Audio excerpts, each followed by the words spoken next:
I mean, who knows? You might get selling nostalgic as well. I mean, I'm guaranteeing that you're gonna be nostalgic of something, mainly freedom, maybe. You know, some. If we wake up back in that prison, that I'm literally gonna scream. If we go back to the prison, I'll have us out in a day again. Oh If god. they, what if they put the things back on us again? Julie, I'm sorry, but I don't count the afterlife as escaping prison. I don't want to be magically stunted again. Okay. That was terrible. Worm's just like, yeah, or being dragged down to my level. No magic for you. This is my domain. No way, I play in both domains. Shut up. Purebred paladin. It's mainly physical here, but. Oh yeah, sure. Shush.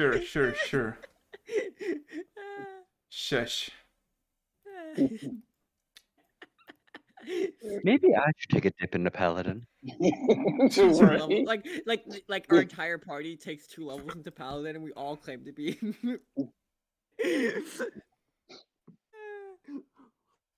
Oh yes, Paladin of throwing it back.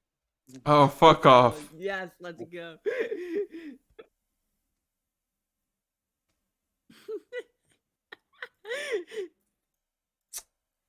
It's all fun and games until y'all be sad.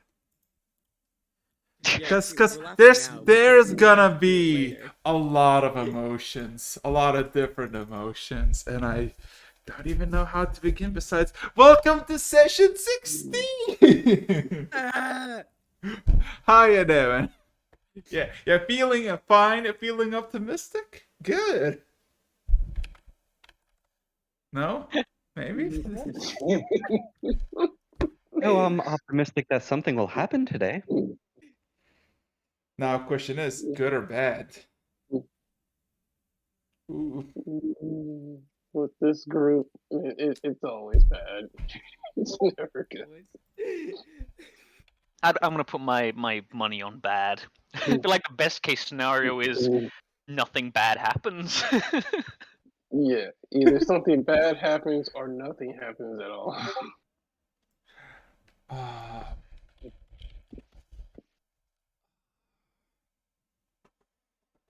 Hell yeah. Hell yeah, let's see. This is gonna be fun. This is gonna be fun. This is gonna be I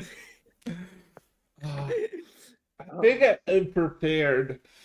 I think I'm prepared. You can be prepared, but are we? No. No, of course not. Excellent. That's the spirit. We're never. Some of us are behind on a level up, and we have no idea where we're going to end up at. I hope not the prison. So yeah, Warren, do tell me when you actually level up your character to 13. Yeah, I'm currently doing it. I'm just going through the list of numbers and changing them all. Uh-huh. Yeah, so if you start with someone else, and then we'll be good. We all done it. We're done. All right, Julie, you wake up dead. Moving on. Yeah. It's gonna be the shortest fucking session ever, because all you're gonna be like, you wake up only to die immediately. And I'll see you next week. Everyone, new characters. And campaign over. See, I told you it's a short one.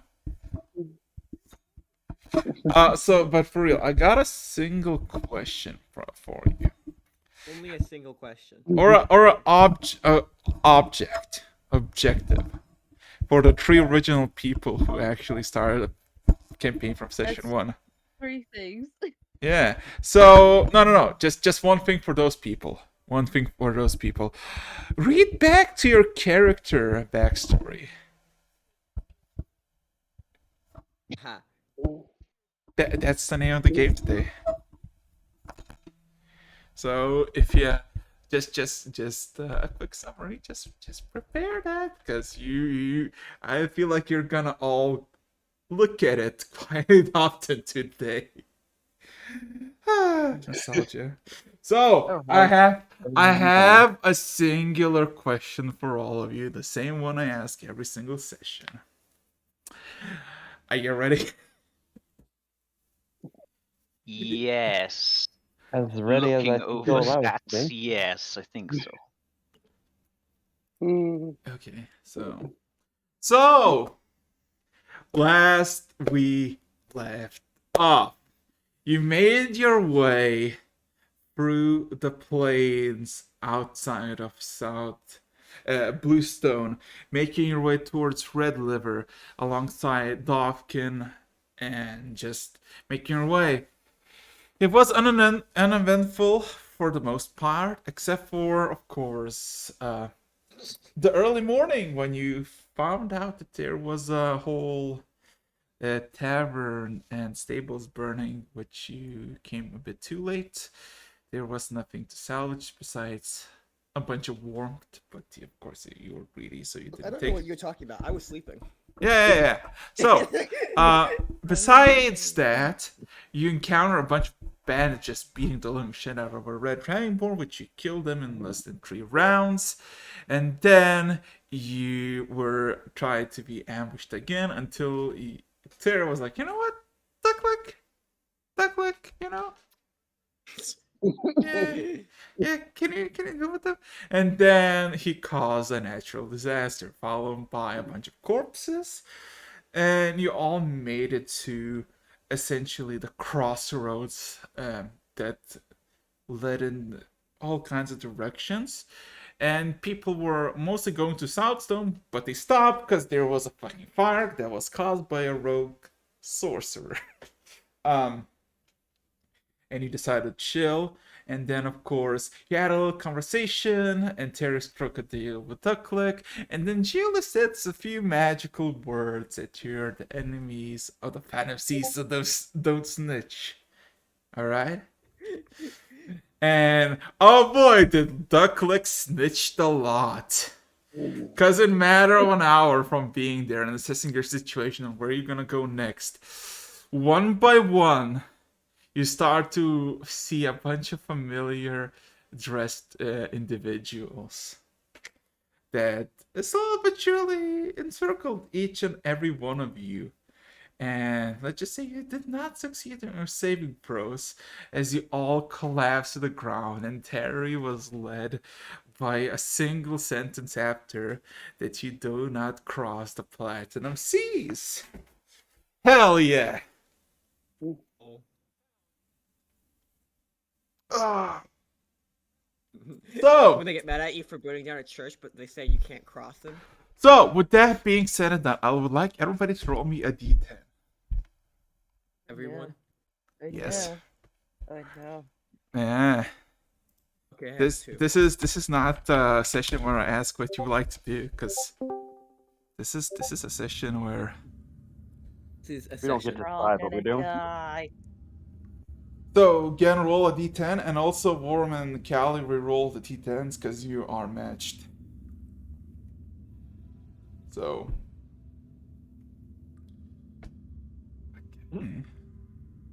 Yay, Alright. Holmes with me now. No. Callie's gonna go after you, Julie. And Gen, you wanna roll? Oh wait, no. Gen is gonna wake up last, because Gen, even though he didn't roll, 1, 2, 3 are basically filled. So, Julie, Got one. you suddenly, the last thing you remember was you in a damn cold, a slightly cold environment surrounded by people who are basically waiting for the thing to end, and then you start to notice the familiar clothing, and before you could react, it was already too late. You feel heavy, you feel slow, you open your eyes, and you see a familiar bed that you're laying upon. Same to the one that you laid in like a few weeks ago, and that led you to a whole journey of stuff. You start to move and you realize that you're chained again. You look at the surroundings. It's dark. You look closer to the chains and you see these are not the same chains that you were bound in Paranama. No, these chains are a lot more lighter, but they're also very well crafted. As you see bluish sigils carved into the bright metal, and they're just chained to you. So, with that being said, you also notice that there's a slight buzzing as Callie wakes up in your pocket. And you realize, Callie, that you feel extremely heavy as well, as you have bracelets of your own that are basically bound by chain. But they put you back in the pocket.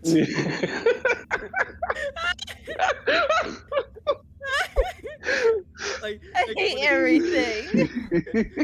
And they're like, okay, put it back exactly how you found it. Exactly. Emotional damage. You gotta give it to these guys. Either they come prepared, they're literally walking around with like bee handcuffs, or they have got some real like high quality smiths just like on hand.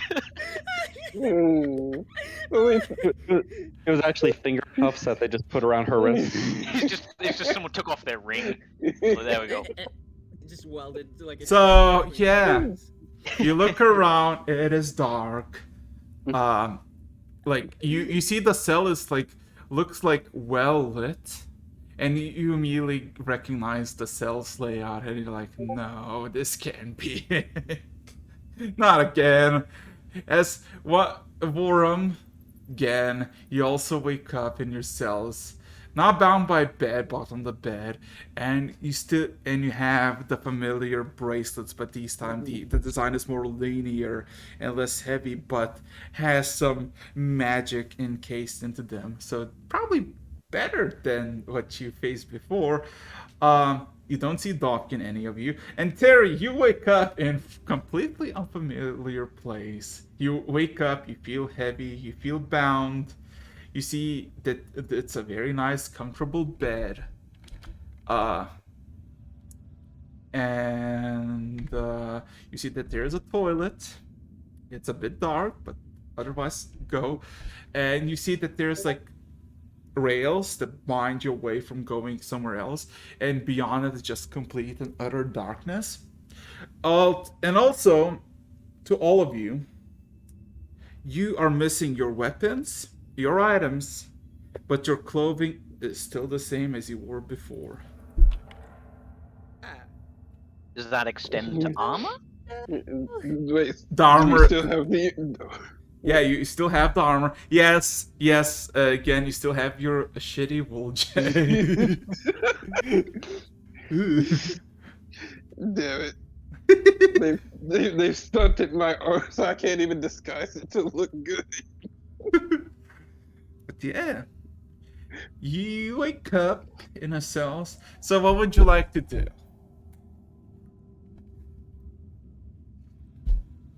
All right. Well, First, I eternally scream, not out loud, but internally I'm screaming because I said I would. Mm-hmm. On a scale of 1 to 10, like 10 being the exact same, how similar is these cells to the ones we were in originally? 6. 6. So Six. pretty damn similar. Yes, pretty damn similar.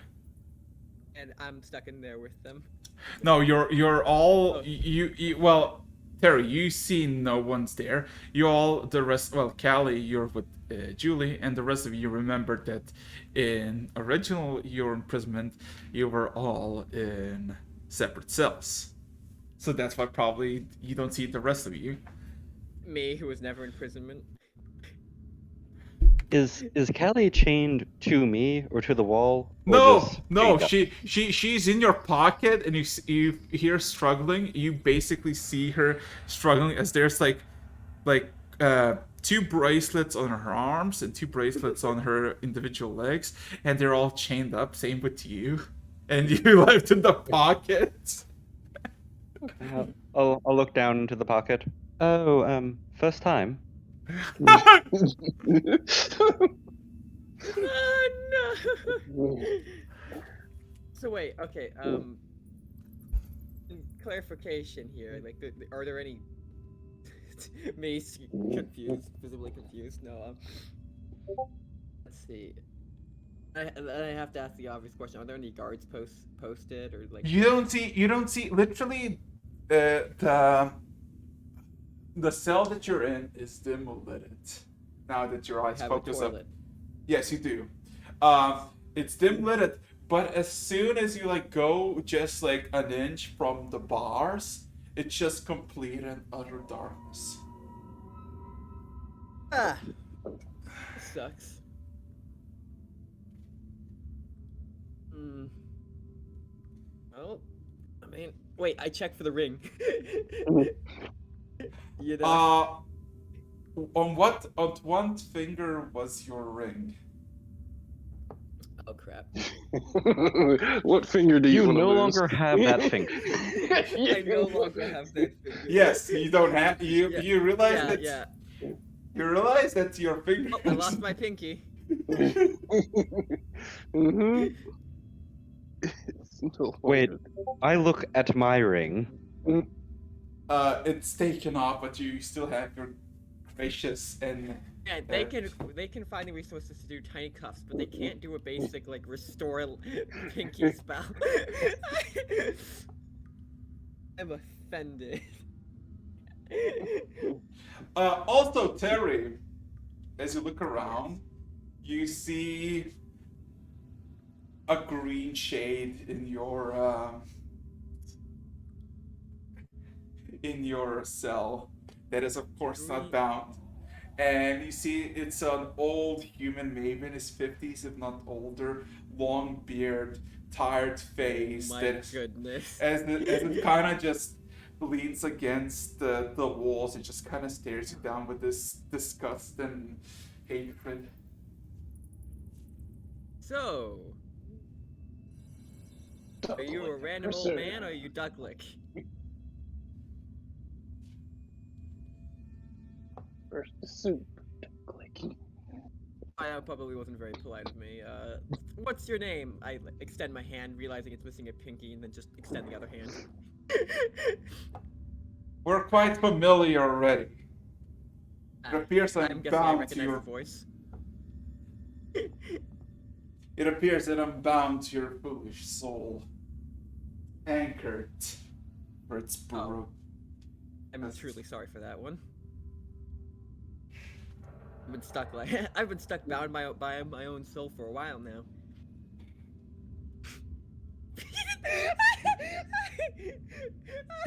Terry, roll me an insight check. Sure thing. I am glad I have a strength build at this very moment. His ass. 3. Let's go. He does not look police in the slightest, and you have no idea why. Because this is great! You have a comfortable bed, a toilet, a companion. Alright. I could joke here all day, but currently my mission is outside of these bars. So I guess I should try to be productive. How'd they lock you up? They tried to extract the finger normally, but then it couldn't be taken off, so they cut it. And as soon as they cut their finger, the ring broke. Ah. Oh, I'm stuck with you with no way out. Great. Oh. Again, very sorry for that situation. would this have happened if you had just, I'm not gonna bring it up. No grudges here. So, with that said, wait, hold it. Are you here physically, or are you just in my head? Am I? I am bound to you, and that is all you need to know. If you feel pain, I feel pain. If you feel pleasure, I feel pleasure.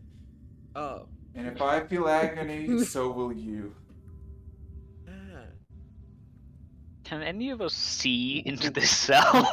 No, you're just in the middle of like a very quiet, hushed thing, but with no sound whatsoever. Oh. Right. So, these prisons, I'm guessing, do they, I guess I should probably just try. I try to ignite a very basic cantrip flame in my hand. As soon as you do,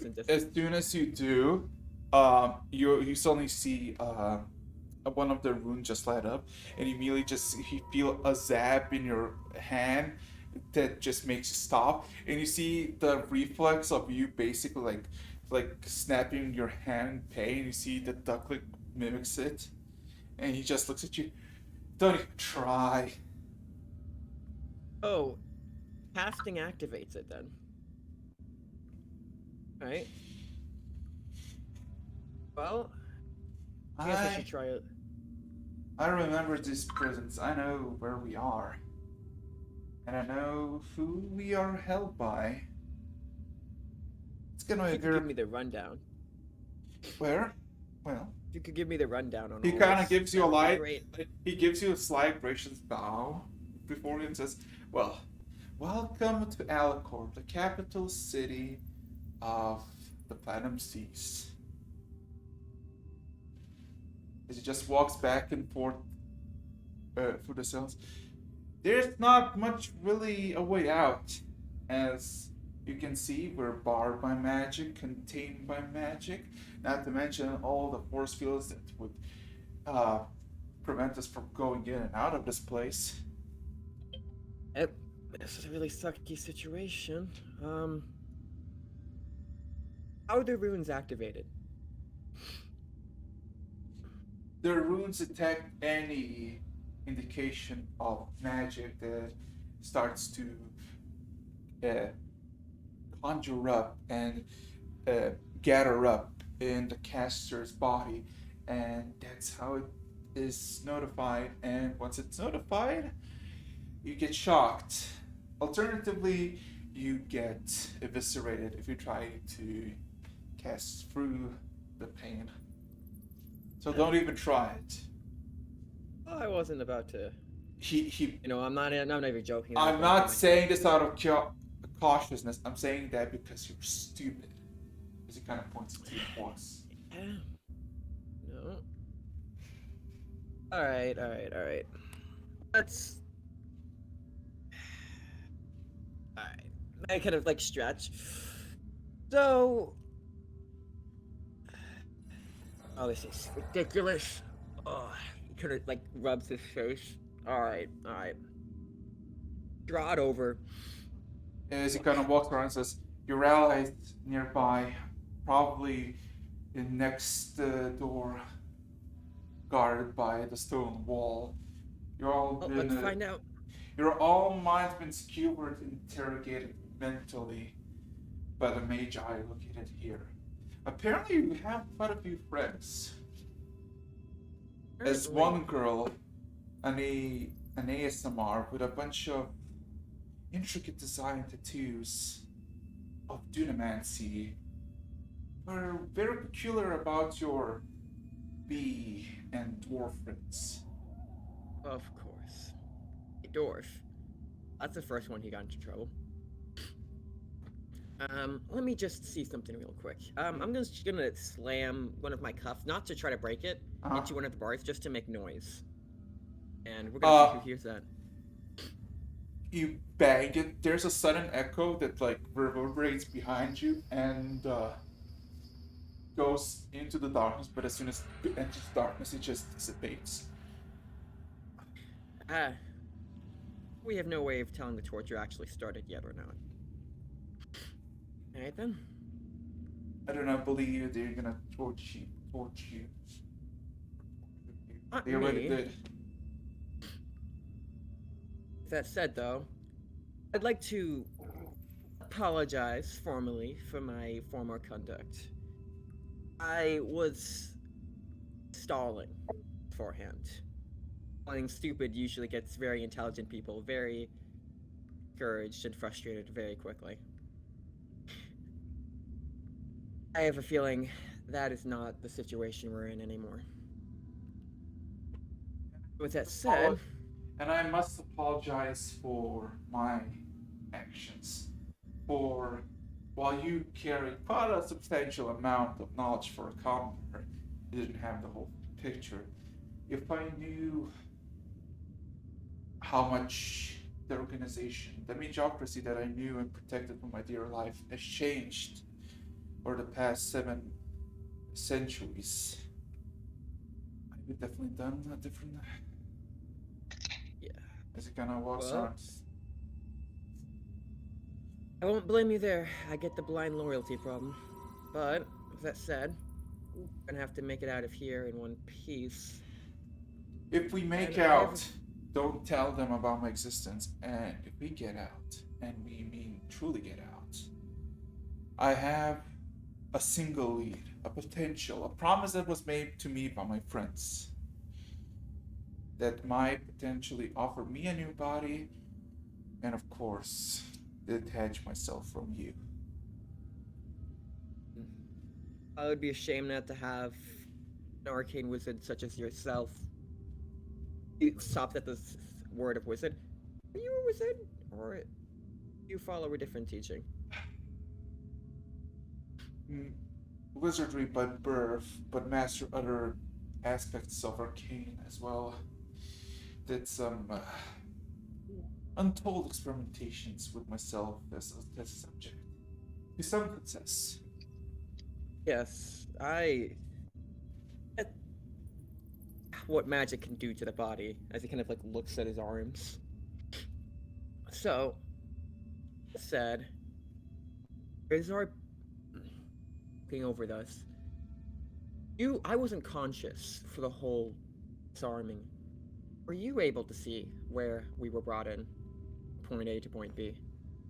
We were all teleported almost next door to a cell that basically stripped all of you of any items and equipment and put you in chains. And then, of course, a bunch of Automated process then? No, everything was done by hand. Found your bee companion in the pouch, decided to put it there after chained up, before, of course, trying everybody's minds in and out. They witnessed me. They started questioning me, but they couldn't get an answer because I didn't have a direct link with them. They tried to take the ring from you, but the ring did not snatch. I thought when the ring would be tore away from you, that I would just blank out for a moment and come to someone with more understanding about the situation. But as soon as the ring broke, I am stuck here with no exit. Yes, I've been meaning to ask about a comment you made earlier. You said broken soul. Mind giving further clarity on what you meant by that? This ring was a safeguard that I made in case of a sudden assassination during the uprising from the rebellious factions against the Empire.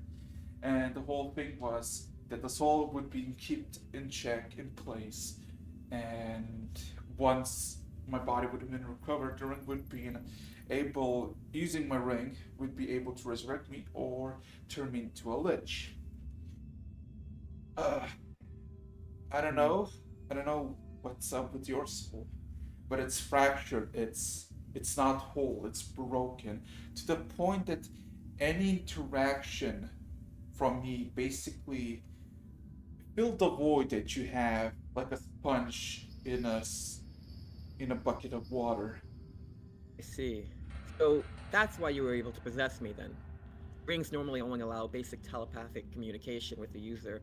I'm guessing this one was specially made then. And if that was the case, my so-called fractured soul took, I guess, too kindly to the yours, and now we're stuck. More to the point that it was so easy to just take control, so I took it without second guessing the consequences. It might be that the artifact, somebody tampered with it throughout the centuries. It might be that your fractured soul is to blame. It might be that my own greed of control that sealed my own fate.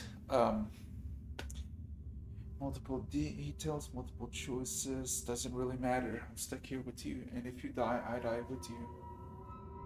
Alright, then we have a similar interest. So, I do have a question here. I have the inherent ability to telepathically speak with people. Would that trigger these ruins? It would. It enters any magical. Unless you have other means besides the ways of arcane. I don't know. It's a gift bestowed upon me by my god, Pharasma. It's more of a genetic arcana ability. I don't know if this would affect it. I guess there's one way to try. I'll sorry if this stings. I try to reach out to we'll start with Julie. Okay, what do you want to say to Julie? Anyone there? Julie, you hear something in your head. Let's go. You hear the familiar voice of Terry speaking in her head. That's it, you lost your mind. You've lost your mind. For fuck's sake, even when you're gone, I can't stop hearing you. Yeah, sorry about that. Like, and I'm guessing, I'm guessing, Ducklick can hear this as well, given he's in my head. I mean, he looks like he's patiently listening to it, but he's just walking around the cell and just... I just wanted to make sure he was in context. So, you in a dark, grueling cell with endless shadow about? That sounds about right. Is this Dicklick's fault? Very fitting name. Call I him left that both from in now and out of on. character. Alright, it's good to have you back. I was worried. Yeah, okay, like, I'm gonna... I'll be right Dicklick, back, if Julie. you're listening, I told you that it was a bad idea. Oh boy. You see Ducklick like raise his hand like he wants to speak up, but then clenches his fist and just shuts his mouth. I kind of like nod, like, yep, that's the smart thing to do here. Don't engage with Julie. Yeah. Alright, I'll pick up get back to you in a second here. I have to check up on the others. By the way, what's the range on the telepathy? I believe it's my charisma modifier, in miles. Oh, so definitely. Okay. So I'm gonna let's get Callie next. Let's go from top to bottom here then. Okay, Callie, you're still in the pocket. You got out of it, but you're still bound, and the chains are like almost as heavy as you are. Are you still in one piece?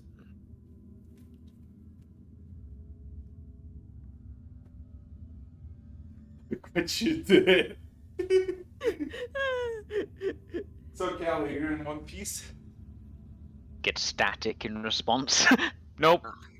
Dead. Well, isn't good. Callie, I am waiting for a response here. He's gonna think you're dead if you don't say anything. Let him think I'm dead. Let him think you're dead. And it's not good. Got smushed. Jen, Alright, you alive?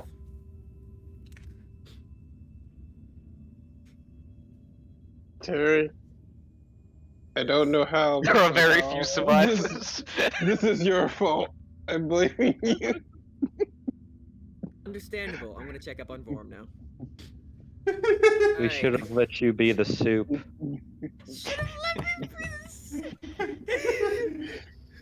Alright, we're moving. Alright. Vorm, kicking.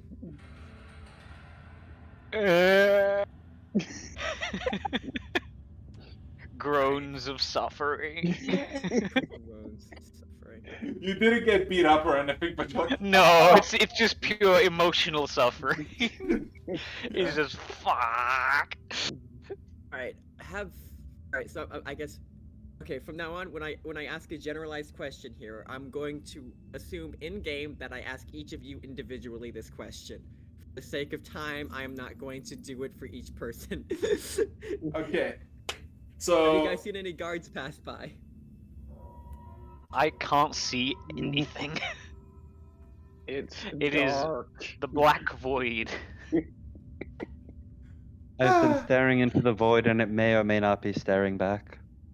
Oh, lovely. Still nothing back from Callie.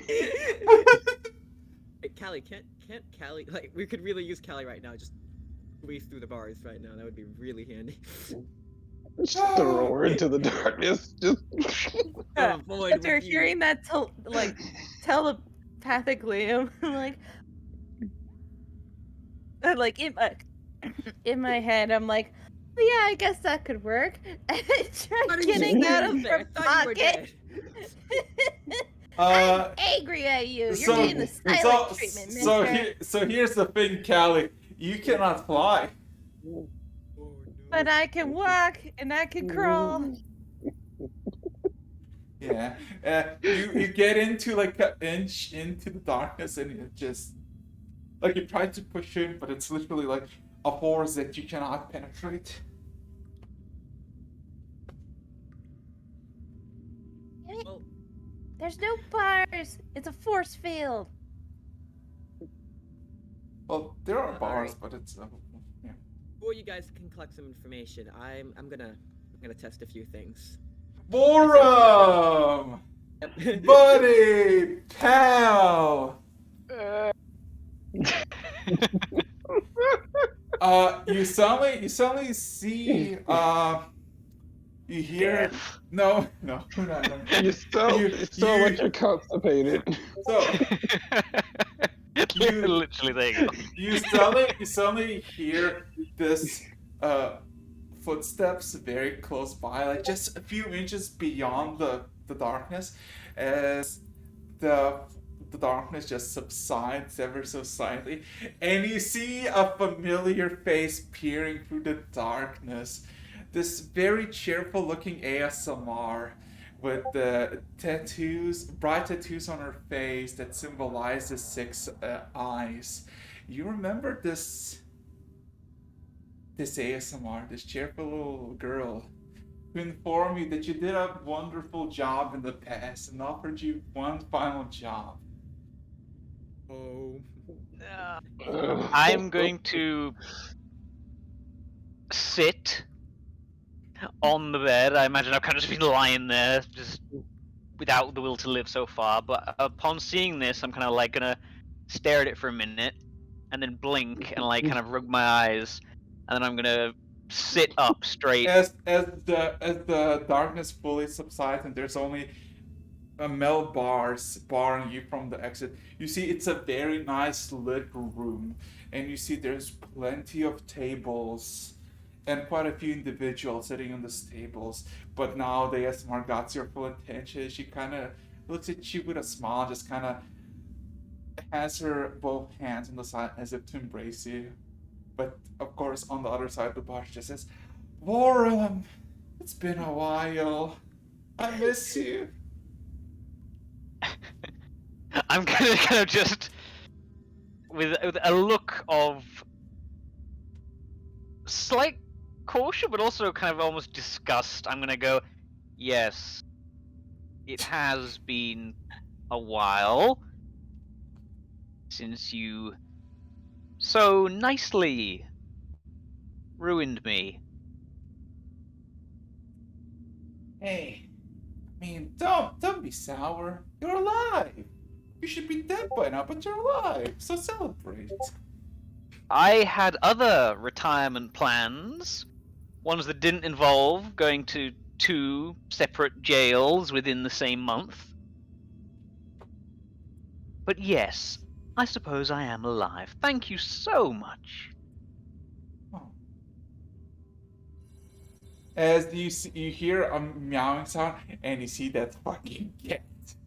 The cat in the cat on the window sill. That this nice brownish cat that she now gets on her fucking in her fucking arms and starts uh like playing with it as it purrs. It's like, oh, I've been seeing you a lot.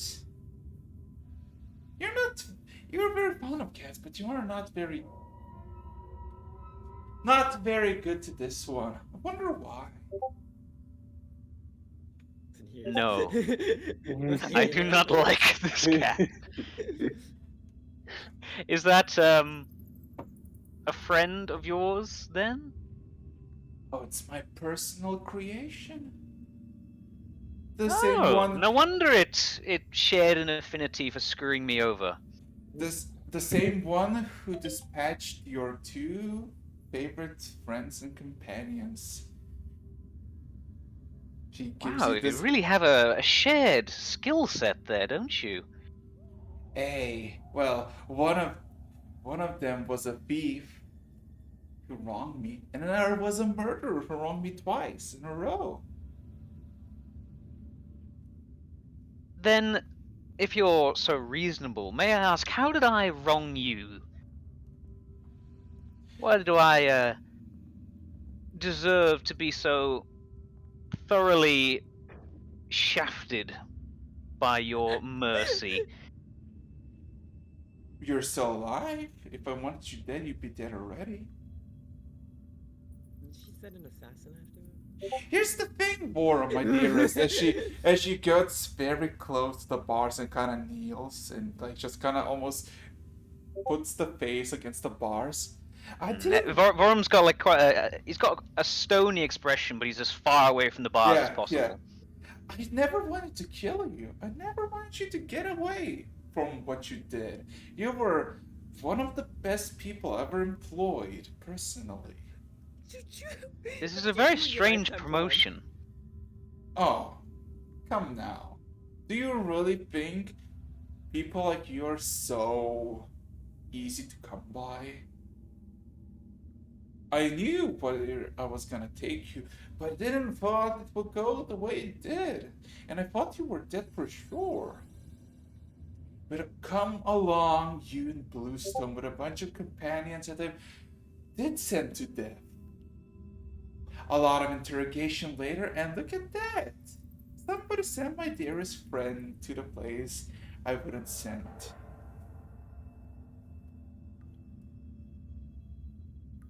Vorum doesn't really have much to say to this. He's just like he's very conflicted. As you see her, she kind of flicks her wrists, and you hear the unbuckling of the chains from your wrists, as the wrists themselves just collapse on the floor, and you're now free. As she just opens up the cell door. The smile, thank you. Oh no, you're not leaving yet. Perhaps soon, but not now. As you can see, we got quite a few guests. As she kind of gives this motion towards the main floor. You see across where you are. You see Terry. You see Julie. You see Ken, and you see Dovkin. As they're like look around and they look confused, like they're trying to see what the fuck is going on. But you see like 17 individuals in the main room. Like half of them are guards, but some of them, well, there's 8 of them that are heavily having a discussion by the table and not even paying attention to what Six Souls did until one of them, an old lady, a human maybe in her 70s, 80s, who wears this pristine obsidian robe with a bunch of sigils and runes of gold and bluish light, just looks upon you both and says, "Why did you release the prisoner? Did I give you permission to do so?" And she looks a bit like, how do I say this? Like, she looks like she's a innocent girl who got found down. She's like, "Oh, don't worry, he's my friend. Like, he's not gonna hurt us. It's not like he could do anything. Would you?" And she kind of just turns at you. Like, she turns and she kind of like lowers her head towards you and just kind of clasps her hands together. "You wouldn't hurt us, right?" Like, drip Actively of sweat resisting goes urge. down side of the head. No, of course not. Excellent. As So I come on. feel like I have been for a while, As she grabs you by the hand and by the shoulder, kind of grasps you softly yet firmly, and kind of tries as hard as he can to not flinch away. yeah. Big smile. Yeah, pretty much just very unconvincing smile. Yeah. Oh God. As you hear Borum, and you see there's 2 robes of similar. One of them is like the obsidian robes. One of them is worn by the older woman, and other worn by like a young halfling. And the halfling looks like it's barely barely an adult, and she seems like she's taking a lot of notes and basically doing anything that the older human requests of. Additionally, by the table, you see one very much unhinged looking gnome who's like just eyeing everybody with this malice look. And you see this tabaxi who adores very pristine and brilliant robes. And he's arguing with the older woman. What they're arguing about, you cannot even hear anything. You just see their motion of their movements of mouth. But I think you can bypass that, right? Right? Isn't that what the rogues can do? That thing that they can't read lips? I think you did. Yeah. No, but someone with like the perception he has can. Oh, there's the perceptive feat. It is. There's a feat for It's it. Yeah, there's a feat Observe for it. it. Oh. the observant fee. But you can have him roll for it. That's definitely. Yeah, I don't have that feat. I almost took it, but could I roll to Yeah, perception. Let's go. perception? Oh yeah, I am currently under the table looking for a specific note. So please tell me what you roll. Okay. That's 20. Whoa. That's 20, yeah. Go for 17. Okay. You basically see that so there's on one side the 2 obsidian with obsidian clothes dressed individuals who are talking like the older female is talking calmly and reserved, while the tabaxi is like close and losing his patience, and he looks like he's half screaming, and they're discussing about You're losing the your game. they're discussing about the terms of release, but what kind of terms or what, you don't know. And the gnome just looks like he's just having the best time of his life. And he he's observed in the backseat and just smiles as soon as he slowly but surely loses his temper. How many of them did you say there was? So on one side there is 2 individuals, one halfling, one human, in the middle, basically by the side of the table, is Gnome that is chilling on a chair and just looking at them.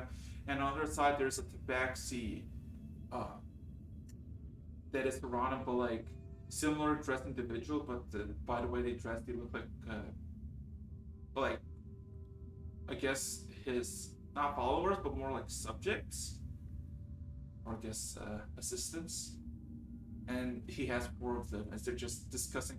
And you realize that like the by the amount of tabaxi is like yelling and shouting, this whole fucking room should just like reverberate in sound and motion, but nothing goes there.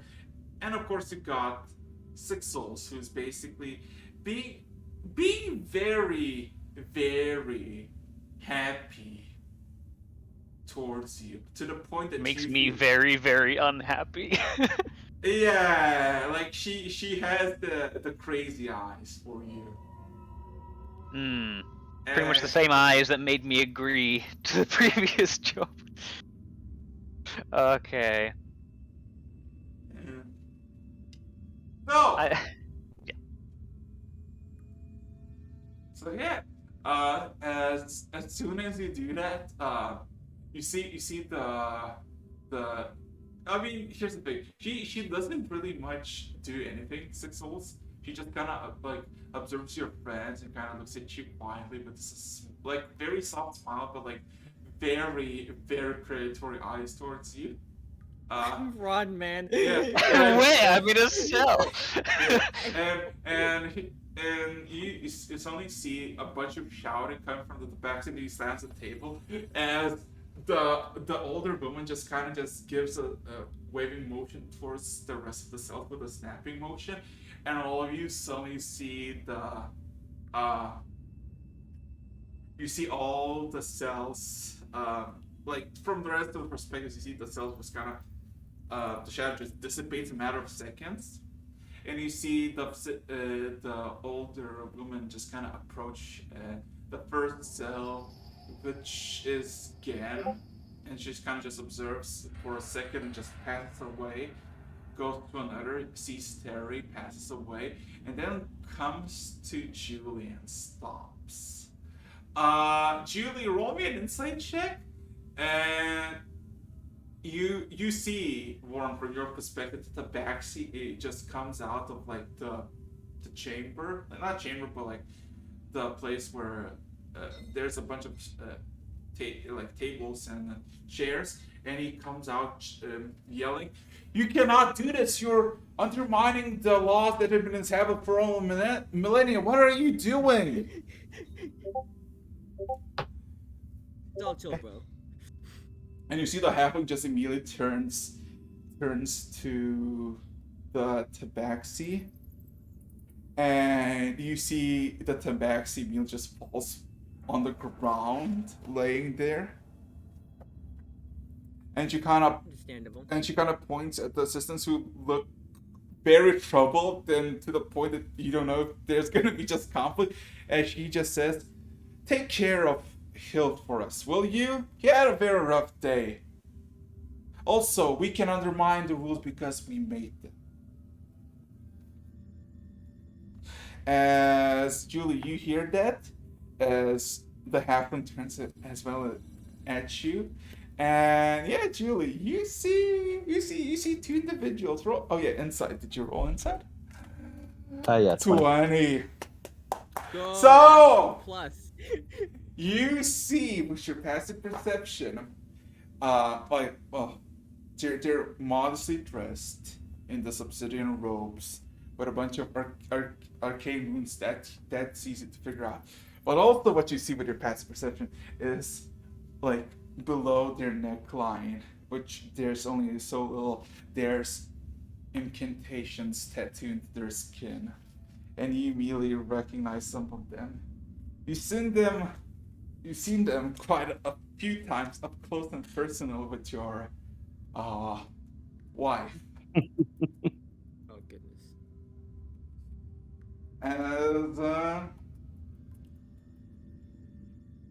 As the halfling just kind of looks at you and just like, so you're the one who burned the church down. Interesting. I would imagine a bit more flair to you. But maybe you just woke up. Oh, I mean, yes, I did just wake up, and this is the second prison cell I've been in this month, so, haven't had a chance to dress well. So the older woman just kind of observes but doesn't say anything. As the halfling continues, and you see the halfling is very young, like very young, looks very inexperienced. But as soon as she starts talking, there's a lot of venom and anger behind her voice, and she says, "So tell me, defiler of Mizra, why did you do it? I'm very curious, very curious."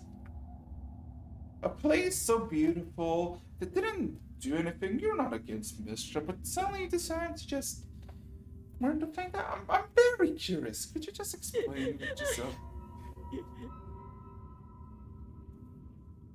Well, Like, that was it was a younger me, even though it wasn't all that long ago. It was a younger me, and you do crazy things for love, and I had to cover my tracks. With your roll me perception check with that. Because with your passive perception, you see the halfling's eye just twitch. Oh, 1 second. Ah.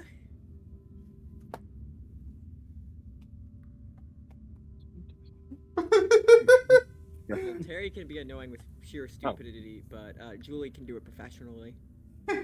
She's a professional after all. It's a professional. Oh, fuck. Copy. Also, again, rolling perception. Ooh. Yeah, you don't see anything besides. Julie was closing her eyes as she was going through this thought process. Mhm. Yeah. Also, can you Wait, Callie's in the same prison, right? Yeah. Oh yeah, Callie, roll me a perception check as well, I guess. And as for again, also roll me a perception check for another reason entirely, please, if you will. Perception check, you said? Yeah, for Callie and again, because I'm very curious at this point.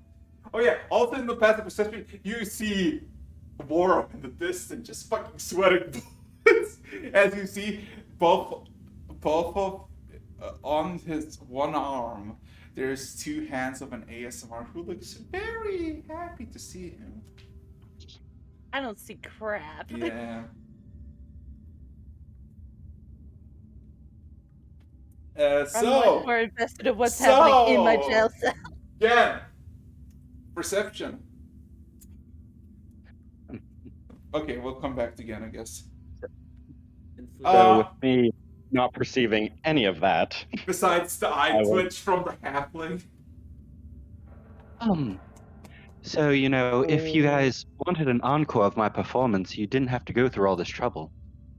Jeez, I didn't realize I was muted. I got a 17. Oh, yeah. You see, I mean, it was. You see that as soon as you say that, you see that twitching continues from the halfling, and her face becomes red with anger, and she ooh. I mean, it was great fun, performing here. I mean, you were a great audience, honestly. Ooh, ooh, ooh, oh. She just says ooh a bunch of times. Looks at her companion, the older human who just blankly stares at you, not blankly but neutrally, just observing this conversation, and just says, "Give me a second, Madam Ria, can I just incinerate her, please? Disintegrate, steal her soul, shattered to pieces. She's a heretic by all accounts. Mistress, but we worship all of our lives."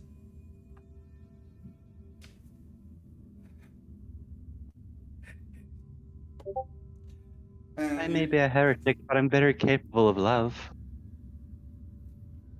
Do not admit to being a heretic. You may believe me to be a heretic, but I'm very capable of love. Ooh. Ooh. Silence your mouth. Ooh. Do you know the dedication I have to my goddess? The goddess that makes this whole city float. The goddess that granted me the power beyond reasoning. Beyond reasoning. Well, I will say you are beyond reasoning. Want me to kill him? Oh, Yeah, I mean, time. I married into the family. I'm very aware of your dedication. Ooh. Ooh, J- what just are you trying to do, Julie? Roll me persuasion. Julie? Oh, that's- Okay. Also, again, with your perception, you look at the two females cross towards Julie's cell, and you look around. You see Warren just sweating bullets on the other side, and looking to your left by the table, you see a bunch of fruits, a bunch of vegetables, a bunch of bread and meats, and it's like a nice little feasting banquet with a bit of wine and water.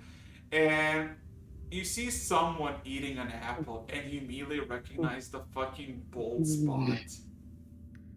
It's the mad scientist. It's the contract killer that you needed to.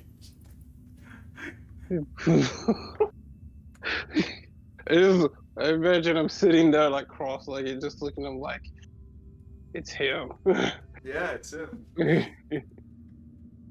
I'm just like, damn it. Of all the times not to have my shit. I'm just like staring. So what you see, Julie, is she gets very fucking flustered. The halfling. You see her hands are clutching to the point that you see actual sparks coming out of her fingertips with a bunch of steam pulling out, and she just kind of like a haphazardly just kind of like how to say this unclutches her hand, and you see there's a globule of fire, and she kind of points towards you, biting her fucking uh biting her lips until you start see bleeding. And you just see she's having such a fucking difficult time of like, do I kill it or not? And she actually goes with it, and she just fully just goes, points it at you, and you see a sudden flash of light, and it immediately dissipates as you hear a sound of a snap, and you see that the snap that cancelled the spell with counter spell came from the older human. As she looks upon her companion, and she just says, "Oh, that's enough, Clara." Oh, so you're the more reasonable one. How are you today? Switch target. Um, she doesn't respond to you, Julie, but acknowledges you nonetheless. And she continues to look at Clara, and you see Clara is like she looks like she was like from very cool and neutral to like she looks like she just went through like an emotional trauma and anger. Like she looks like she needs some fucking anger management a lot. And she says, Clara looks back at Leah and just says, "How? Why are we not killing her? She defiled a sacred thing. A church has been up for over 8 centuries. We were constructing it now, but like, it's. And and you see Ria, the older human, just kind of grab her by the shoulder and kind of gives her a slight shake. And with a calm voice just says, if Mistra wanted punishment for this individual, if Mistra wanted her dead, you would probably be the first to hear from her herself. and we all would understand and hear, and you would be permitted to do so to your utmost fantasy. But Misra did not permit to do so. Misra did not even acknowledge. But she did acknowledge the reconstruction of a church. You know how it goes. You studied the text. Now go and make sure the rest of them are awake. And she kind And with that, I will smile and say, "All praise be to Mistra," and give a bow. Oh my goodness. As you see Clara cools off, and there's like slight tears rolling out of her eyes. She kind of looks like she looks defeated. She just kind of lumps past the cell, and she goes towards Doc, and she just kind of sees that she looks defeated, and she just starts like slowly saying something in primordial, if anybody knows, and all of you just start to hear from Dawkins' cell the snapping of the chains and hitting like the metal hitting the ground as she proceeds to go from one to another cell. So with that being said, give me a second. I see warm DMs. Give me a second. Okay. Warm TMs. Form's like, I would like to shoot people. Pulls out gun. Pulls out shotgun from backpack. You guys are all like, just run away. Do you know I'm a fucking dwarf? I will not get 3 meters before they catch up to me. You might be able to outrun the halfling with the thing. Oh yeah, okay. I can get away from one of them before the rest of them beat my ass. So she does not bow Julie, but she says, "Mistress be praised." So you want to say anything to her, Julie, or maybe Callie? You? Just a voice from Julie's like jacket. Just, I'll fuck you up. I always appreciate talking with my fans. It was great seeing you, but if anyone could get me out of here, it'd be appreciated.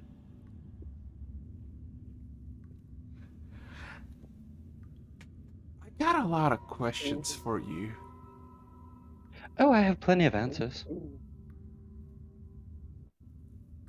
First of all, every single child of Misra, chosen by the goddess of magic herself, are immune to any types of persuasions, charms, you name it. So tell me, I'm not a fan of music, more a fan of paintings. But do tell me, how did you manage to charm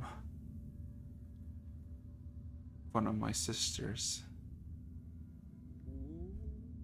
Oh, it's my radiant personality. I didn't have to use magic. I'm a sweet, loving woman. And I'm sure Lazarus saw that in me. So she ate her pussy, but you know. She has a What silver I'm trying tongue. to say is I'm a very cunning linguist. A real gift of gab.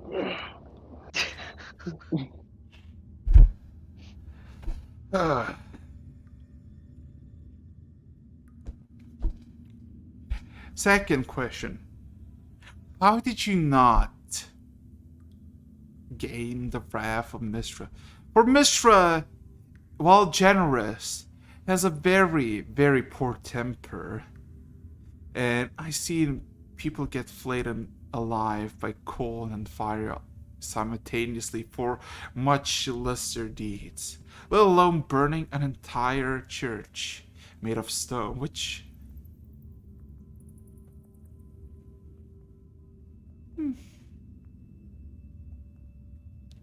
Well, Can I be frank with you? Hmm. Yes. She, The church was. yeah, no, she kind of acknowledges that you wanna be blunt with her. So go ahead. Do not throw any good girl lines in here. Oh no, go ahead. Go ahead. In nature, fire is a form of rebirth, and it gets out with the old and brings in the new. You said it yourself, it was a stone church and it burned. If Mistra didn't want it to burn, how did it even light? I believe that I was an agent of Mistra in that moment, and something that ancient needed to be brought down so that something new and greater could be erected in her honor. That sounds like so much BS. Well, Reaching that might triple be a humorous theory at best. It Mistra is more direct than halfwits, especially aligning with herself with bards. There's not a single entry in the past millennia and 3 centuries that Mistra out herself that was not particularly gifted with arcane. Was you? Okay, can I continue being blunt? She kind of gives a slight nod as you see Clara in the background just kind of slumps past, and you see again she goes to your cell, and she starts to cast an incantation, slowly mumbling under breath. She looks like she is exhausted, like she recovering from a temper tantrum, and after a few seconds, you see the chains, the runes on those chains and the bracelets power down slowly and gently, and you just kind of open up and just kind of fall to the ground. That was nice. I have a Okay, question. I just point to the table with the food, and I'm like, can I? Kind of hungry. If we're gonna be here for a while. You see the the gnome on the table immediately like eyes you, like acknowledges you, and immediately just throws a loaf of bread across the room. It hits in the between the bars. It just kind of slightly sticks in it. I will Hey. go and grab the bread, and I will eye him as I tear a piece of the bread and eat. As he kind of like his eyes widen as he kind of gives like a affirmative nod, just says, "Yeah, you exactly know who I am." I nod back to him like, yeah. Hey, Xers. Mm-hmm. You mentioned toilets, right? Yeah. How are these things built? There is a singular like, first of all, there's like a, what's it called, a half wall that basically gives you some sort of privacy, and there's literally just a bowl of stone with, on top of it, there's another, like, what's it called, God damn it, I'm just crying toilets. but essentially it's a stone toilet with a wooden top and a singular lever that is connected to the side, and you don't see anything else beside that. Can I pull the lever? Let's see what this happens. You suddenly have the sensation of a sudden stream of air coming from like below for a few seconds, and it stops. And let's just say the toilet is not filled with water. Wait. Is it just like a bowl? Is it like an No. toilet? Like No, it's a toilet, and it the whole, like, for a few, like, you can see like a feet, and beyond that it's just darkness, and there's no water. But as soon as you do that, immediately there's like a sudden suction feeling? Suction. Oh, goodness. Hmm. So. Later. Later. So Julie, be Sorry, blunt. I'll let you go first. Be blunt. Let's go. Okay. So the way I see it, Mithra, in her infinite wisdom and foresight, allowed me to live so that I would be in Parama, so that I could see the escape of that fucking necrotic dragon. Are you aware of it? I am more than aware of it. Plus, you have delivered an ancient, forgotten arch magi who was deserving of lichdom, but was forever lost. Who also apparently knew the dragon. I'm sorry, what was that last part? Who also knew the dragon. Oh, Dicklick knew the dragon. I fear so. Still calling him that? Like they're just rolling with it. It's like, yeah. Yeah. Well, I'm going to be completely honest with you. I'm not sure if there is a zone of truth in here or anything, so I'm not going to even bother lying. I had no idea that he knew that.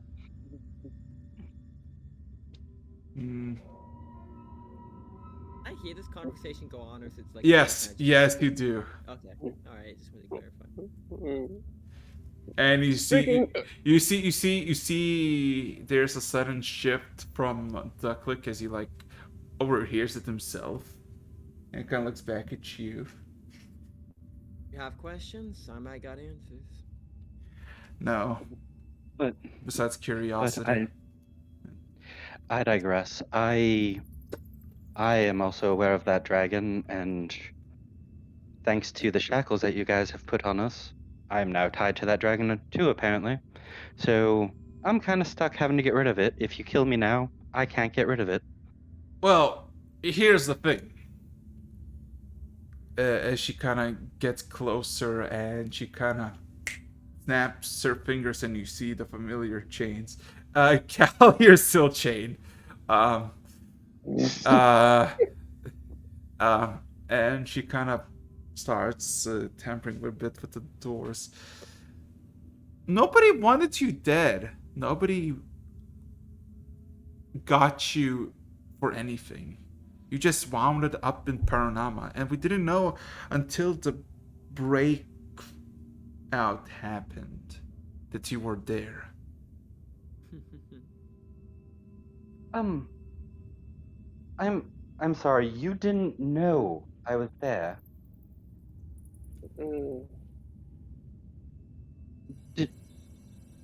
Weren't you the ones that sent Kurian after me? As soon as you say Kiran, her eyes immediately lower and like squint a bit. You're talking about the Magister? Yes, I'm talking about the man that came to my house in the middle of the night, knocked on my door, and swept me away to that damned place. It's like there's more up than we thought. That's quite interesting bit of trivia you given me, since when it comes to, say, a fellow sister or brother who went rogue, it is to our own devices to pursue and track down. We never talked, neither employed a magic, because the magic is already busy with multitude of things. He needs to keep the cities happy, the knowledge flowing, and all that. But to take such interesting matter personally, that's very interesting. Oh, yes. Why would he do that?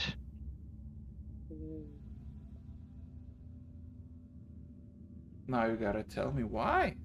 I'm very curious. Because, first of all, magisters are not even permitted to exit a floating city, except for specific events that he has to go under heavy escort for attempted assassinations and the likes. I am very perplexed. I'm very curious. I'm sorry. They go out for attempted assassinations.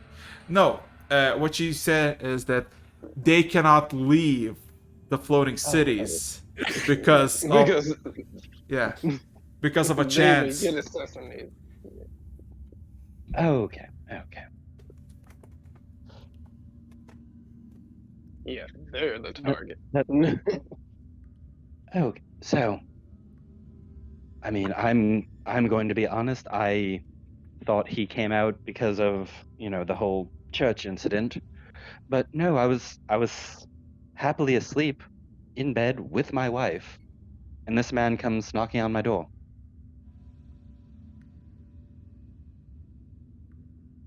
Curious. I know where you lie. I know where you are. As soon as you burned down the church, we knew exactly where you were in matter of hours. But why?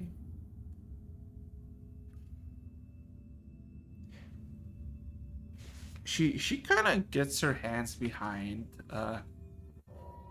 herself, just kind of pauses for a moment, looking up. Then looks at you.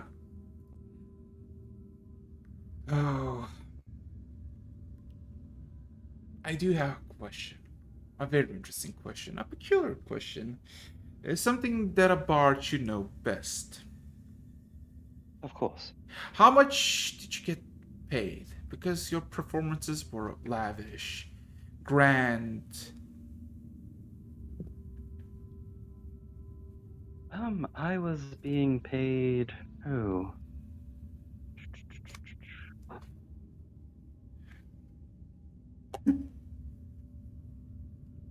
It was about 10,000 a night. Oh my goodness.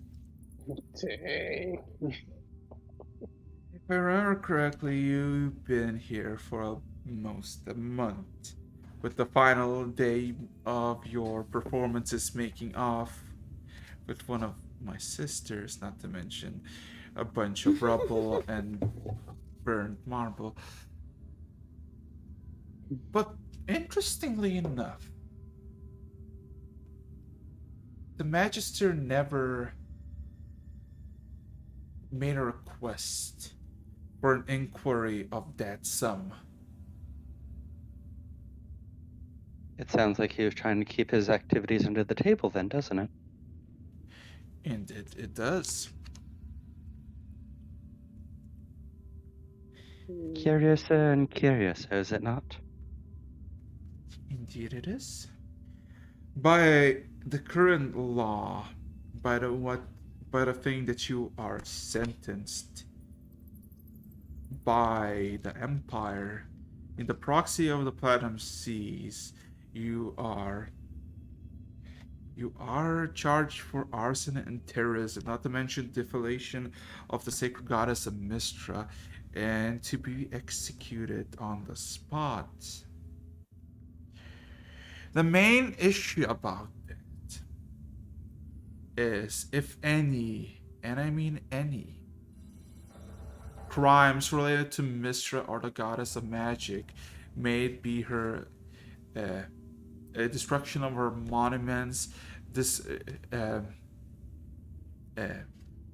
disgracing her in public, humiliation, or any of the minor or greater crimes.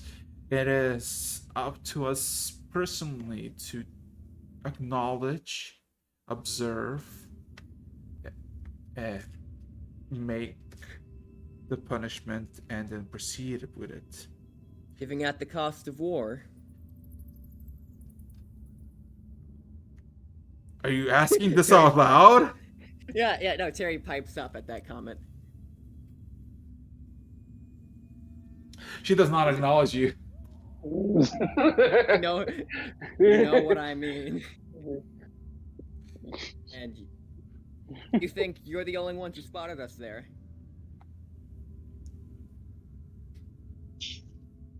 You go missing. We're executed here. I don't think it'll go down without notice. Terry, you forget that these people run the Empire. Yeah.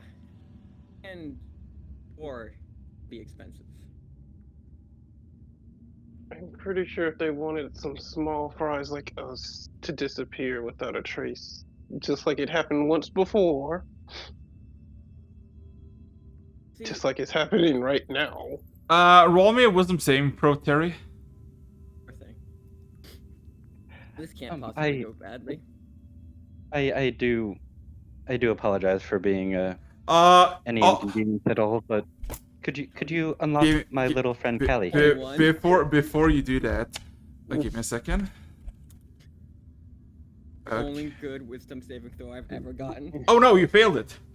As you Why do you immediately even ask me to roll? hey, cause here's the thing. As soon as you start mounting, you see Julie. From your perspective, she just kind of extends her two fingers towards Terry and just kind of gives like a sudden like subtle nod downwards with them. And Terry, you immediately feel your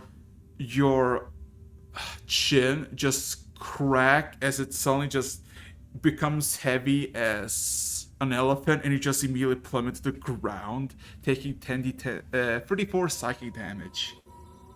That's half because I have resistance. Okay. That's half. I'm resistant. Yeah. And she crashed to the floor. Yeah, and you're now currently prone on the ground, and you cannot raise your head. As she just says, do you be mindful who you're bad-mouthing? This is your first and final warning.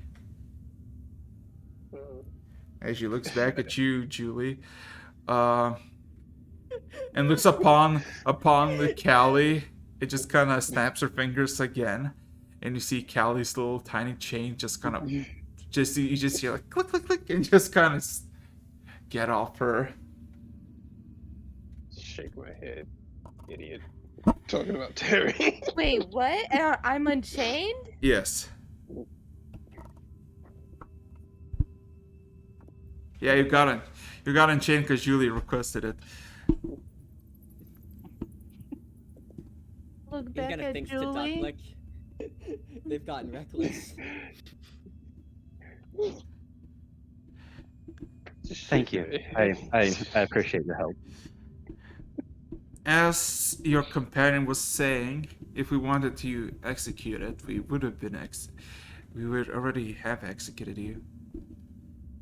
Mm-hmm. But it's up to us to execute you, and not for anybody else. Say the Magister, who apparently has stepped out of line. Not to mention there is no actual crime involved that you would be persecuted and judged for. And yes, before you say it,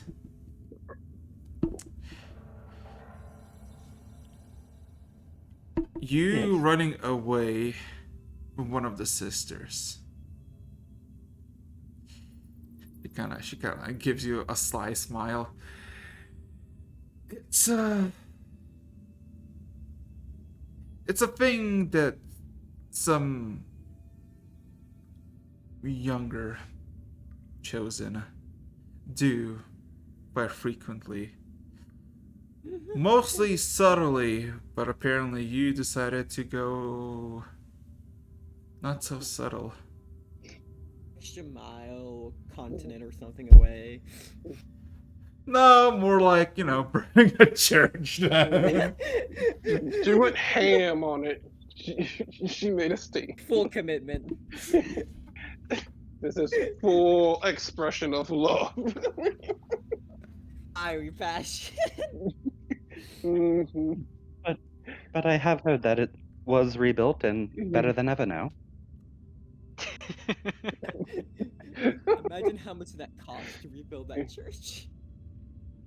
Pocket change to them. Ancient stone. I don't think it's so much the cost of I don't think you can. rebuilding. I don't think you can murder someone and say, "Oh well, it's okay because now they have better laws. They have better They have better laws now. restriction." Murder's against the law now. You're welcome. I stabbed someone to death in the It's street. like- But now it's they have like better I knife said. restrictions, so yeah. Welcome, actually. But despite you talking to me, currently the eldest child of Mistra, and telling you directly that you have committed no crimes and no punishment awaits you by us officially, by the terms of Platinum Seas, you are still wanted for the burning down of one of the oldest churches in Alicor, One of them. and wanted for death. but- One of them. Not all of them. Kelly's like, I don't know this person. I have known him for like 48 hours. Honestly. That's not gonna help. That's not helping. So, you will be let go, all of you. Will we be let go away from the city, or are you expecting us to waltz out the front door and make No. our way through the... You will be given your equipment on the other side of the door, and you'll be teleported wherever you want. Besides that, there's gonna be an investigation of the missing coin that apparently the Magister has given to you. But since you're here, and somehow Magister went to you without any direct orders or authority to do so, that raises a lot of suspicion and a potential trial of a Magister, which hasn't happened for how long? Clara? She kind of looks at Clara for a moment like, last time a Magister was found guilty was 781 years ago for the crime of assassinating a Magister to taking position, and was flayed alive up to this day.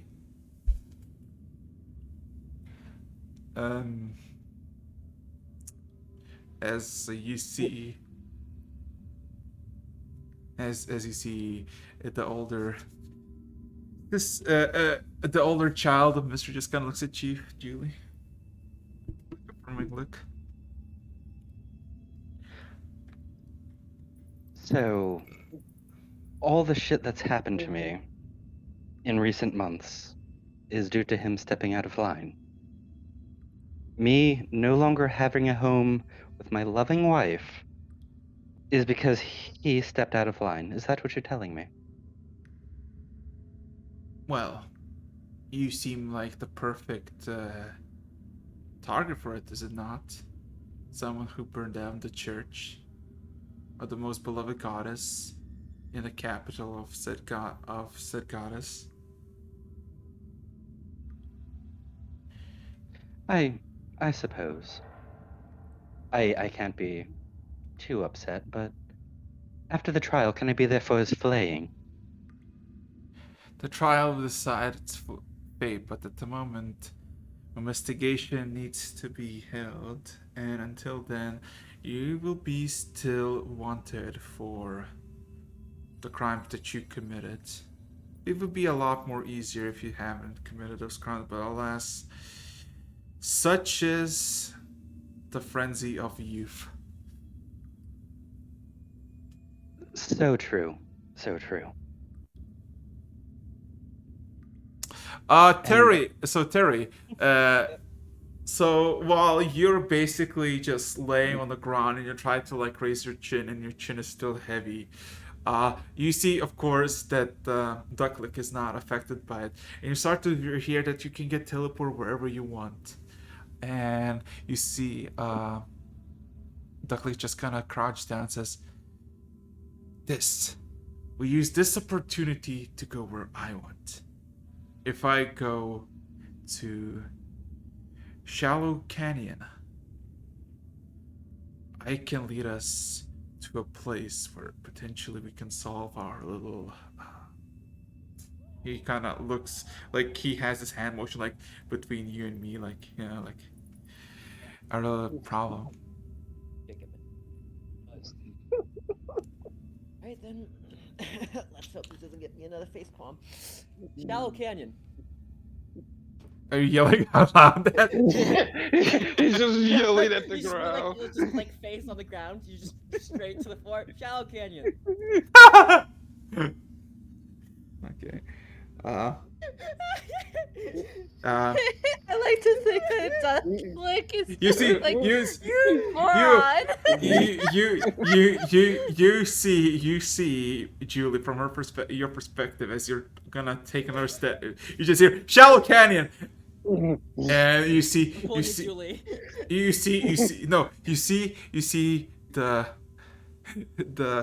Rhea. Well, her name is Rhea because as she kind of looks at the cell where Terran is, and she kind of like gives that like ooh, like she just slowly and softly just says, I think I gave him brain damage. No, he's been like that. Beforehand. This is not new. He says random shit. You might have all the put time. it like the extra one cell he had in his head gone. It's okay. You only rattled the pea that is the size of his brain. This is why we usually keep a helmet on the child. Yes. You Alright, took his telepathically, helmet. Telepathically, I'm gonna let Julie know. So, Ducklick's asking for transportation. oh yeah, Borum, you're just overhearing this, and how do I say this? You are like you're held by Six Souls, but you're not like clutched tight. And she's like holding you, kind of like as creepy as it sounds, lovingly. Lovingly. Yes. Baby. Maximum dwarf discomfort. just staring at Vorum and just look like, hey, you okay? You like Vorm just catches like your eye across the hall, just gives you this expression. just Help me. munching, just still munching on the bread like. I will ask her though. I will ask, because I've imagined like some of that happened at the same time as like from before. But I'm gonna ask her if you don't mind, how exactly did you arrive here? And I try to gesture, and I imagine she's still holding me, so I can't actually gesture properly. This doesn't strike me as the Six your Devils. usual setting. No, the Six Devils are founded by me, and I, as a member of the Platinum Seas for the past 4 years, has been making sure that everything is run smoothly in the lowest and most filthiest of slums in most of the cities. And you can see, I acquired quite a lot of fame or infamy, whichever you want to take.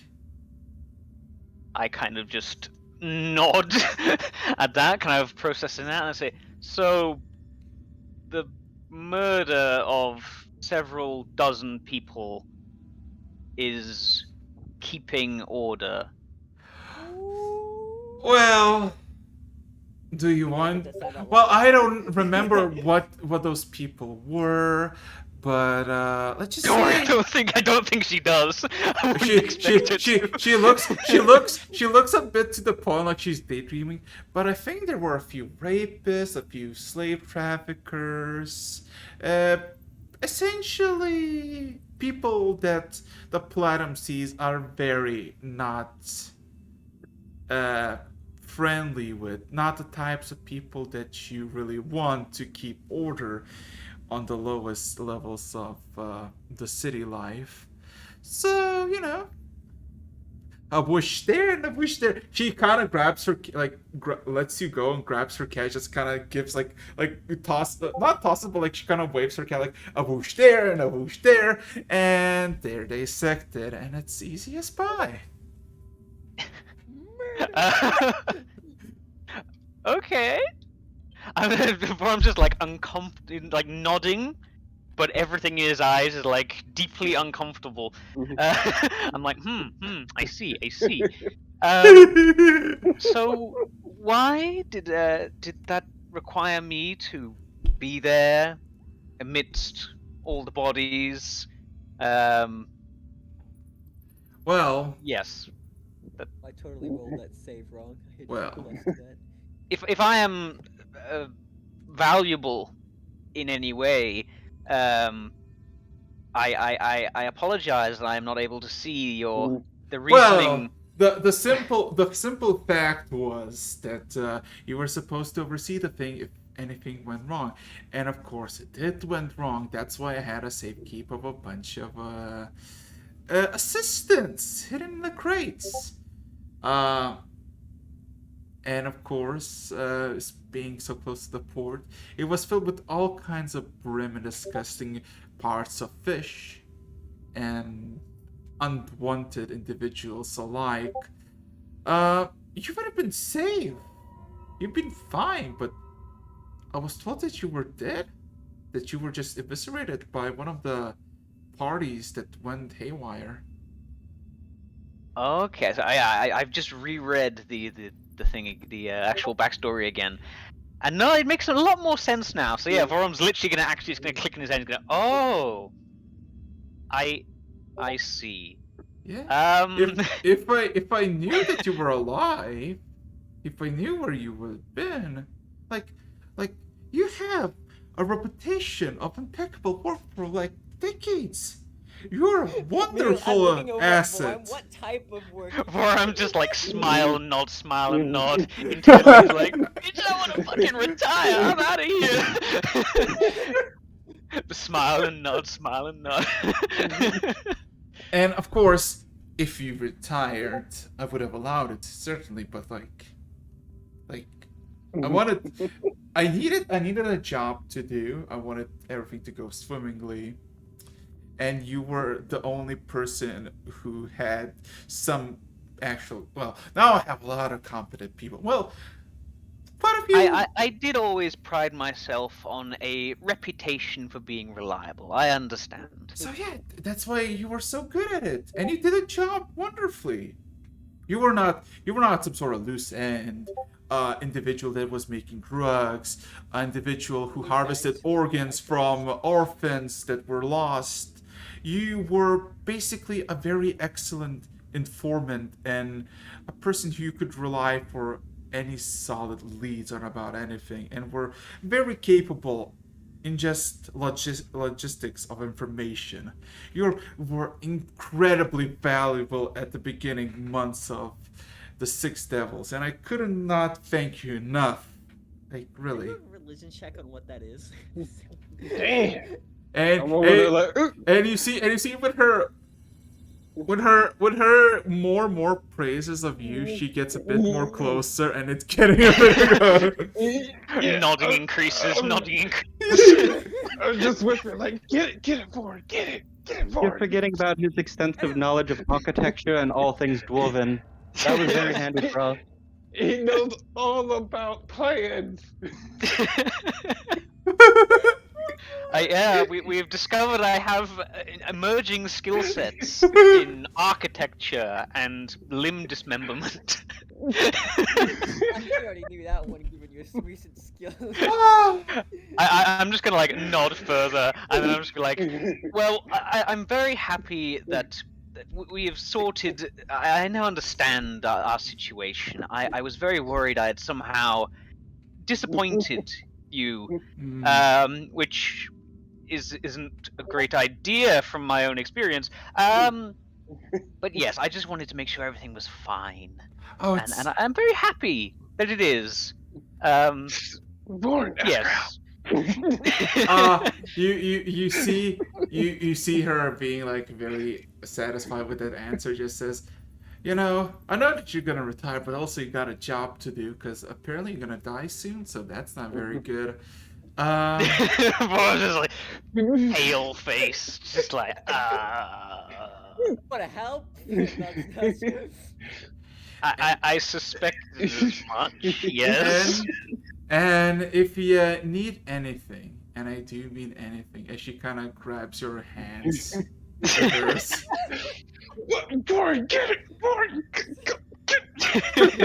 As she looks a bit like actually genuinely happy to see you for a moment. Born, this might be your last time to get it. No. And she says, if you have any solid leads, if you need any connections, I can help with it. And you get a whisper in your mind, a message that is coming from her, and she just says, because the other room, kid. No. Because and you see there's a slight blushing from her, which is even more creeper, as you get a message in your head just says, because I do have a thing for men like you. Orum's like going through. Orum's like flashbacks to his childhood, and just of his dad like in a rocking chair, like smoking a pipe. Turns, looks at Borum, and just goes, "Don't stick your dick in Grace." I'm just back there. I'm like, Born, you get that ass. Borum is just more nodding, and he's like looking in the background, like hoping the commotion or something will happen that will save his life. So she finally as soon as he says that, there's actually some sanity returning to her as she just blushes deeply, grabs herself by the cheeks, and says, I gotta go. And she just like fast walks out of the room. Born, go get that ass. Is my cell still open?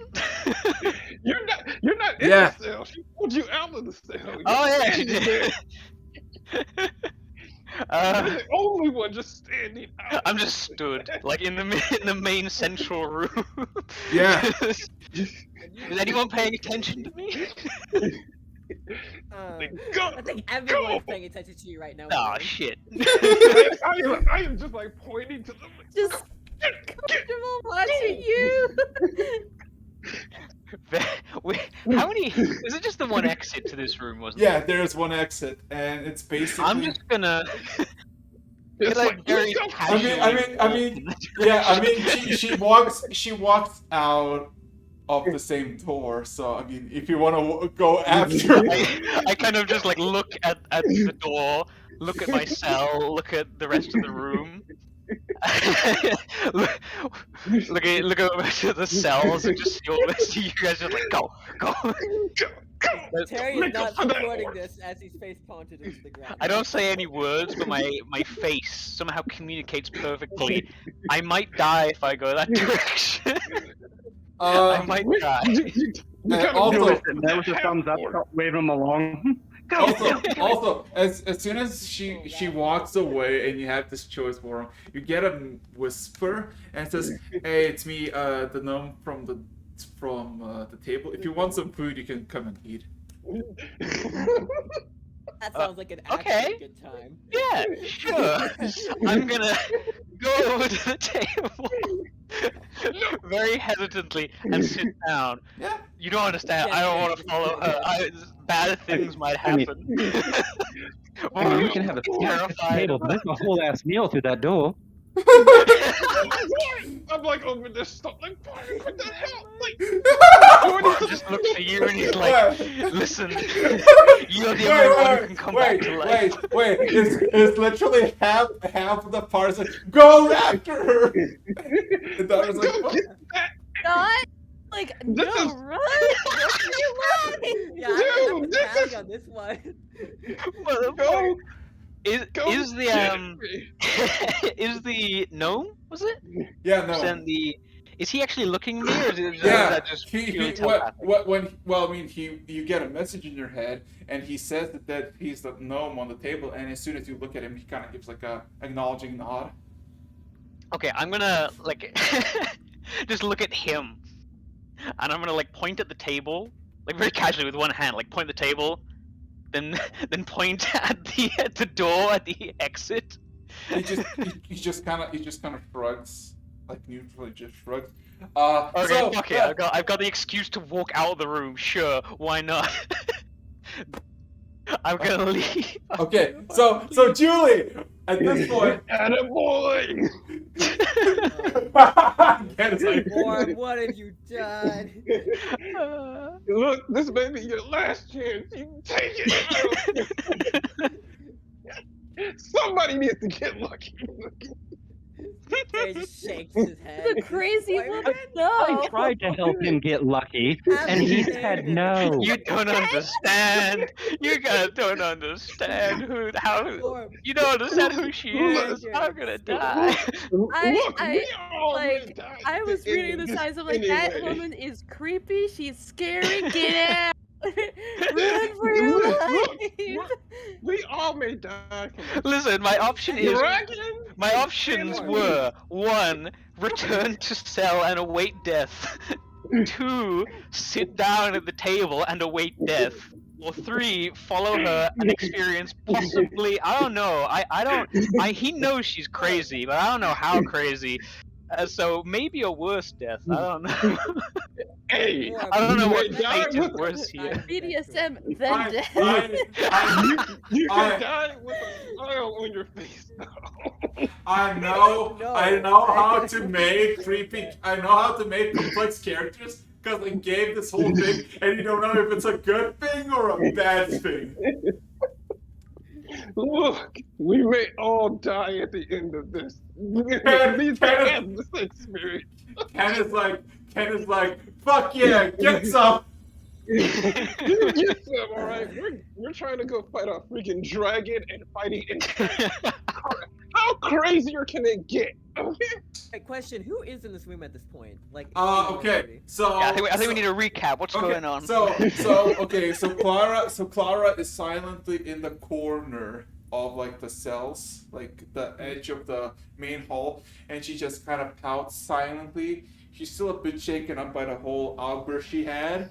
A few minutes ago, there was the tabaxi with a bunch of assistants. They're all out, and basically there's a few guards that have these nice little halberds with them, and they're just kind of standing still and just kind of awaiting orders. But they just kind of like occasionally like glance around just to look survey the room, and there's no one there. You see Dovkin is like kind of just like slightly out of his cell, just kind of listening to Julie's and Raya's conversation. You see the gnome just eating just occasionally random bits of food, and Raya's talking to Julie, and the rest of you are technically in the cells. All of you have unlocked your chains, your like everything, but the doors are still closed. And of course, Terry, you're just basically just sitting around. Yeah, wait, am I still like forced to faceplant right now? Yes. Yes.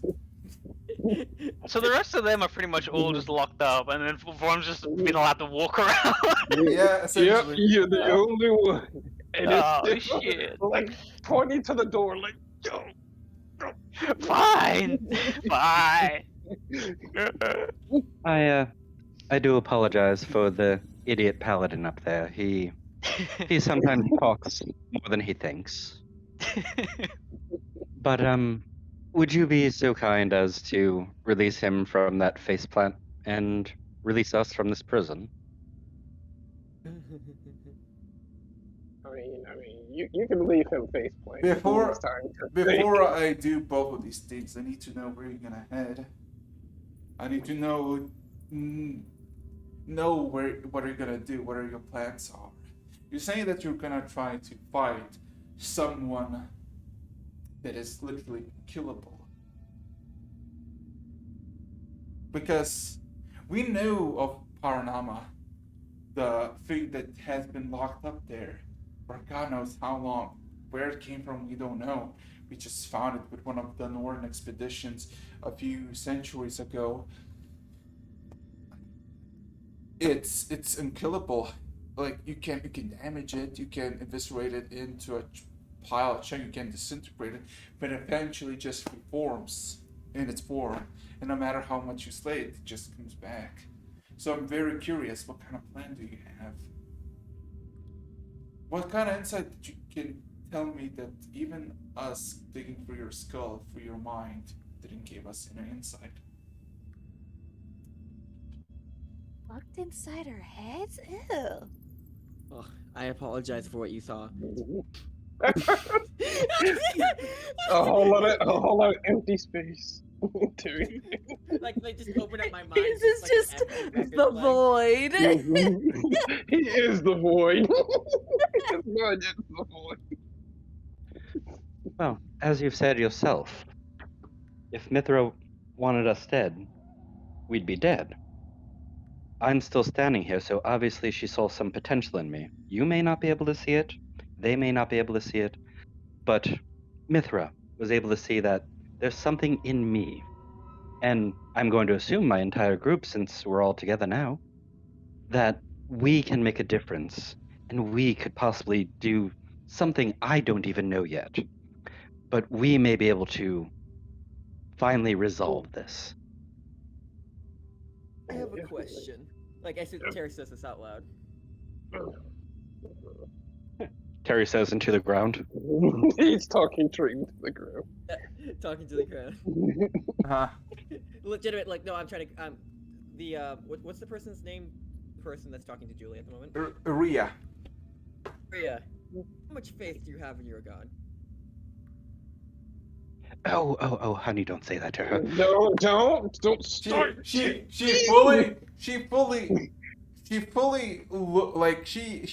occasionally glanced towards you, Terry. Now you have her full attention, and she just takes It's a her legitimate right. question. She There's no takes sarcasm there. takes her right leg and just kind of scoots around, just has the entire view of you. Julie, she's no longer looking at you, she's just looking purely at Terry.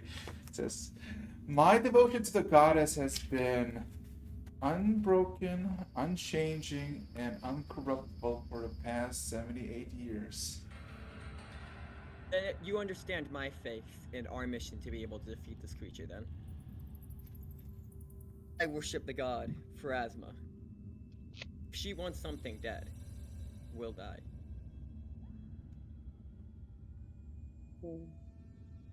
Well, Relate to the religion level, come on! yes, I get what you're saying, but usually you get visions, you get directions, you get artifacts or weapons that are capable to accomplish such feats. Mystery is silent about this one.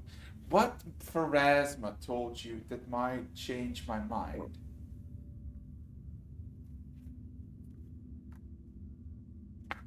Asma asked me with making sure these people reach their full potential. Must be something special about that, if I was asked in particular to do just that. We all know the gods don't always share their full vision with us. But I know that there is immense value in making sure these people see the light of day. Okay, so while you're saying that, you see Ducklet look at you and says, I know of the dragon you speak of.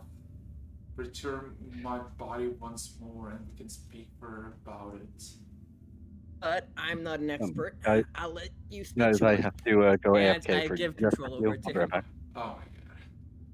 And you see a sudden change of tone in Terry's voice as you're all familiar with Ducklet says, Lady Ria, the eldest child of Mistra. I knew the dragon that you speak of, at least by name. I overheard the discussions of the fellow occultists.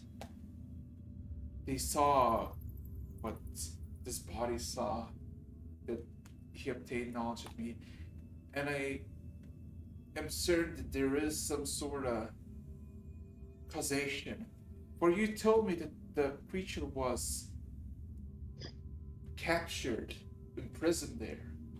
But I remember from my days of warring, as I fed the armies using my breakthroughs in conjuration magics, about an ancient golden dragon by the same name, the kindest and the most noblest soul that graced this world.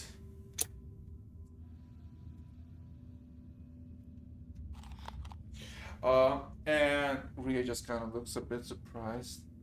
So, the Archmage.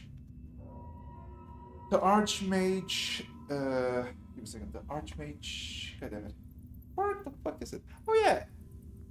The Archmage Augustinius Jackrit Ducklick. And what do you propose? I know, eldest child, that the rituals of necromancy, including lichdom, are forbidden outside the walls of the floating cities. But there was a safekeep, a stash, if you will, of just in case.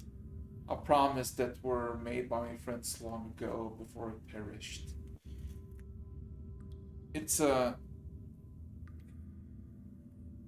specific type of deal for the ring, but potentially this vessel will help me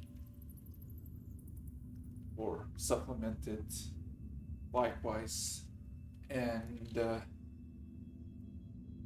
I wish you to permit us access to the shallow canyons east of the shattered city of Ravendra and south of the tumbling wills.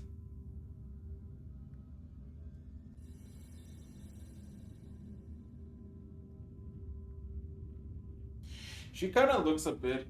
Okay, everybody roll me a history check if anybody has a curiosity what the fuck those were. Let's go. 7. Ah, Slightly above average. Let's go. History check. Yeah. My history's not that great, but oh well. I've also been really crappy today. Actually, wait, no, that wisdom save was pretty nice. would you fail? Yeah. Nah. Yeah, so you don't know what the fuck it is. You seem maybe just, Hold on, shut the fuck up. I see you writing. Hold up, shut up. Shut up. Anyway, Hey, Warm, So- haven't you left the room? Wait a minute. I don't know. Have I left yet? I'm not sure. I rolled it. no, just If I'm gone, just ignore me. Otherwise, No, yeah. I assume while Terry and or Ducklick and Ria having a conversation, you're having that, do I go or do I stay? That like inner monologue freezes over. As Ria just says,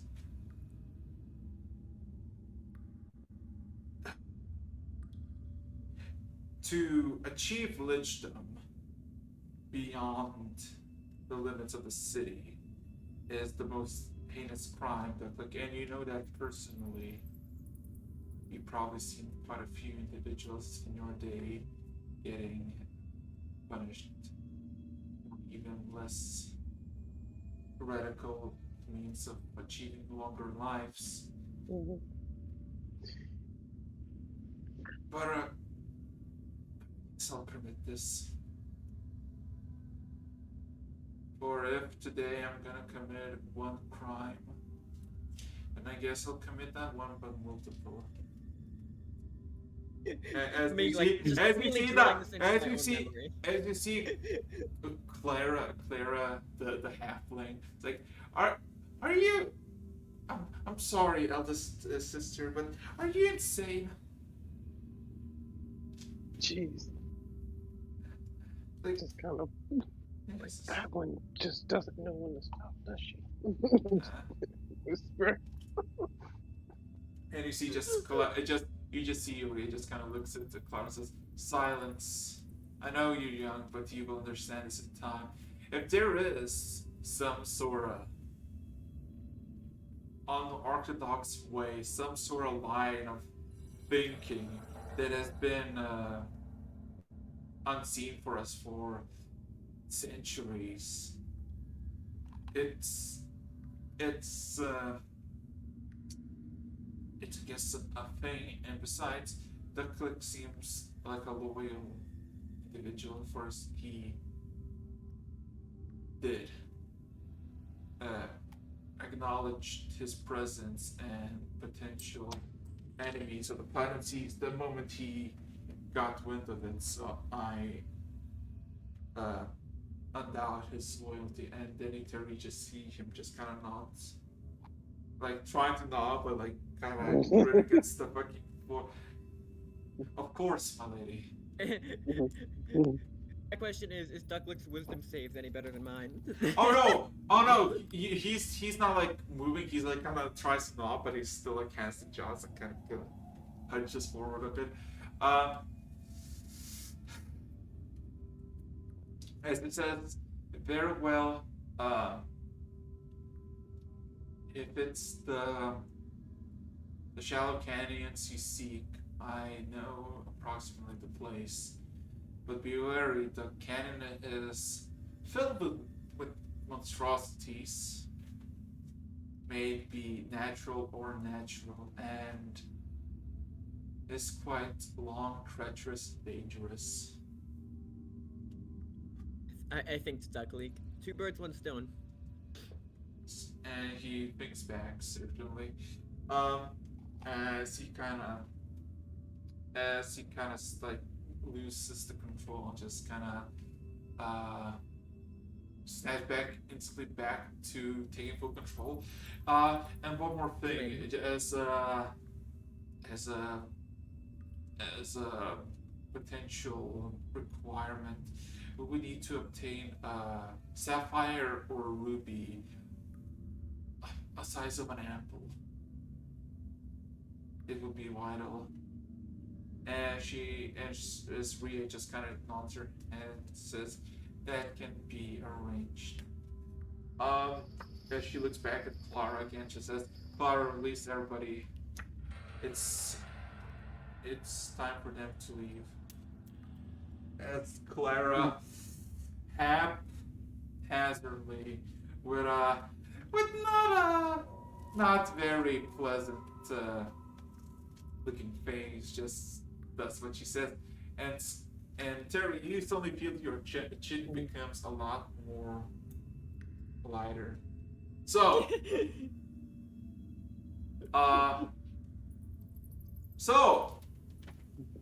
Vorum. Okay, so in the room. Has he left? he has, but here's the thing: you're all getting released. Okay. Get day for you could have been hitting it while all this was going on. Give me a second.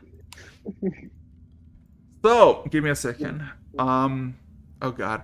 So, I don't know. I think it's going fine. We're making great friends with our captors. so while you're all having this, what's it called? As you're all having like this discussion and slowly surely getting released, Vorum, you went out, ignoring the table, and as soon as you do, there's a sudden rush of slightly cold wind. As you see, there's another room, and there's like not lockers, but more like closets with a bunch of stuff that you gather throughout your adventures just placed, and they're in the bags of holding. You see that there's a stairway that leads down, like one level down. And then you see there's a balcony there is no windows, there's nothing, and there's just a balcony. And on the balcony, it's a nice big balcony. You can fit like 8 people. And by the balcony, there's 6 souls hunched over and overlooking. What you can probably see is a city from where you're standing, just opening the door. And she does not even acknowledge you for opening the door. Does she? Is she not aware I'm there, or is she just choosing not to acknowledge me? I mean, she's looking. Oh, she's looking forward outside, like looking outside. She's not looking at you or at the door, and she doesn't. She doesn't seem like she actually acknowledged the door moving. You didn't see like a sudden movement or anything. What will she say? Just stay quiet and watch. I mean, you see equipment of every single, like from weapons to bags of holding to the coin. Is it our stuff or just? Yes, your stuff. Your stuff. Oh, okay. It's all placed nicely and kind of categorized, like weapons in one place. The armor, there's no armor. Then there's like gems, trinkets. You see your bombs. It's like a bunch of. What? All right, 1 second. All I'm saying, because it's gonna be a few moments and everybody can see that. I'll just say, right. Could you tell me her intelligence and wisdom scores? Oh my goodness. Her intelligence is 22 and her wisdom is 19. 22 and 19. Can you also tell me her class and level? Class and level. If she has them. She is. Sneaky rogue. Do you need to roll anything? No. I have to observe them for 1 minute. So, to be honest, I've done this for several minutes, I imagine. So she is a sorcerer of 10, a cleric of 3, and a monk of 2. Right, multi-class. Just say that one more time, sorry.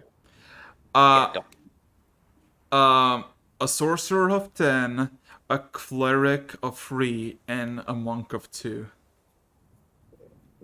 Right, okay. Variation is the name of the game. Okay. And you said there was a staircase going down.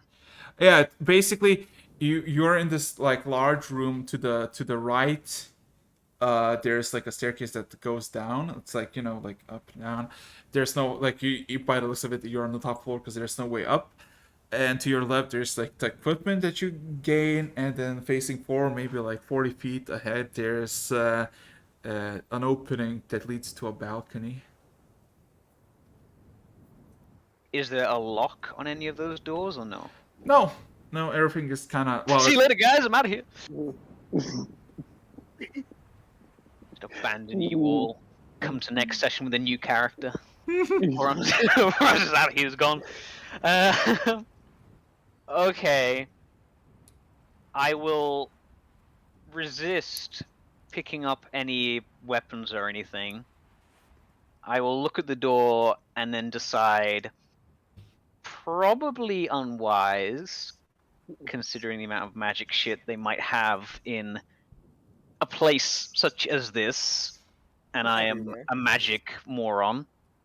It's just shiny lights that do stuff. Mm-hmm. So I'll probably get myself killed. So I might as well take his head on. I will walk over to the balcony. She kind of, you see 6 souls just kind of immediately like flinch and just looks at you and it's like, oh, it's you. And you see she's a bit like, she is a bit sad, and she looks a bit, how to say this, embarrassed. And she just says, I'm sorry. Uh, oh.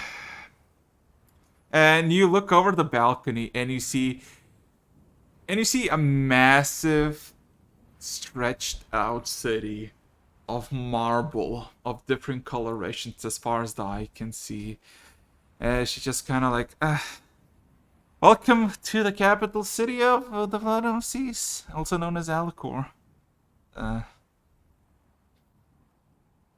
He's just kind of like look out of the city. He's like whistles. And he's like, I am a bit out of my league here.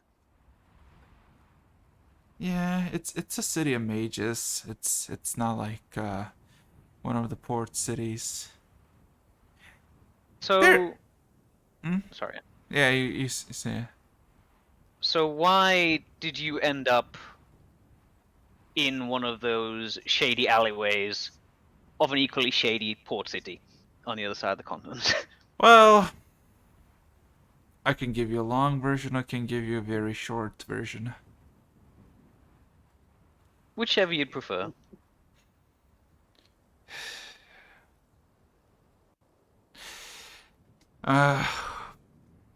Was an orphan, got adopted into a monastery that learned about secrets of the ancient dragons prior to the foundation of the empire.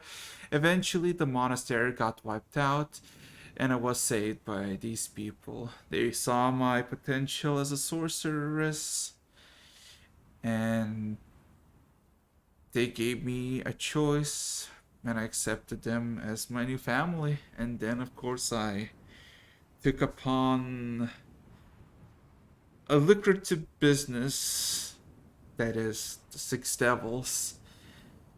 Kinda got lost, kinda was very tired of it, but then you kinda showed up and made it a lot better. I didn't realize I was quite so key to the whole operation. Well, let's just say it.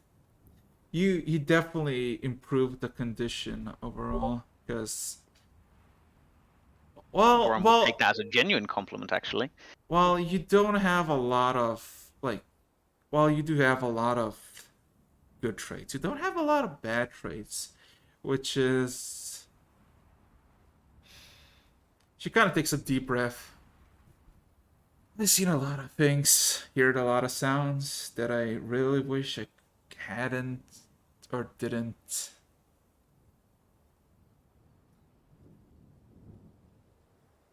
She just kind of sighs and turns back towards the city. Or will he'll take that as a genuine compliment, actually.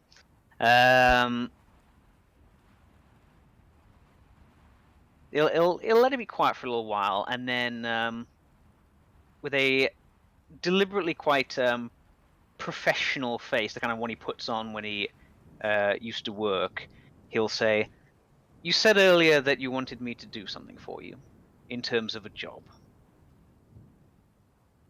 The final job?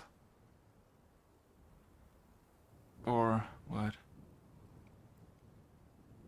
Well, that final job didn't exactly go well, and like you said, I try to have a reputation for being reliable.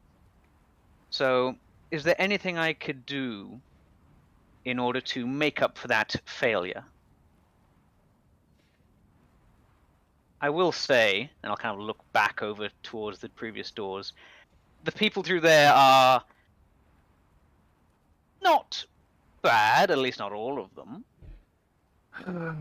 So, you know how the leadership of the Six Devils is muddy and nobody's seen the leader? It is Yes. simple because I am the leader. And the reason why I didn't show up is because, well, It'd be quite easy to murder you if everyone knew you were the leader walking around.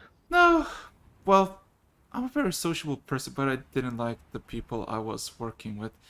And honestly, you were the only first person, maybe because you took it as a job plus something more personal, but I actually very much admired you for that, to the point that I just could have let you go and you went on your own way. But I I wanted to see you. I wanted to wish you good luck.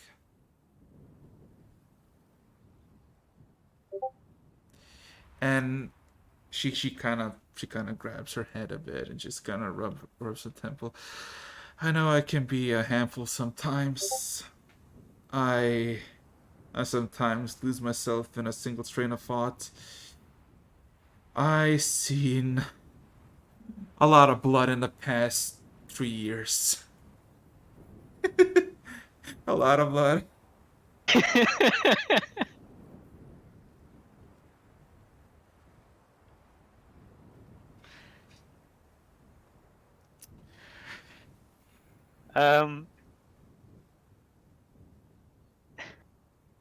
Are you still there? You're gone Yeah, quiet. yeah. Okay, just checking, just checking. She just quiets down and she looks even more embarrassed. Well, I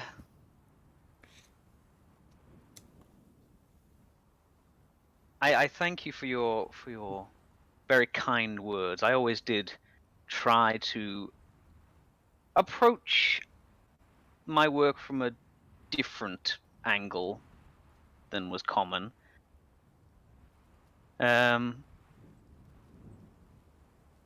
for that reason, I will say again that I don't like how things ended for numerous reasons. The the bodies and the going to jail bit quite a lot, but also for the failure. I don't want my final I don't want my final work to have been to leave such a dark tone on our She fully looks partnership.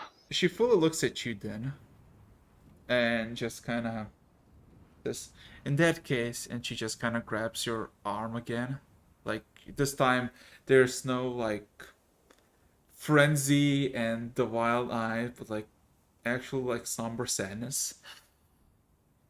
Um, survive this for me, and if you do,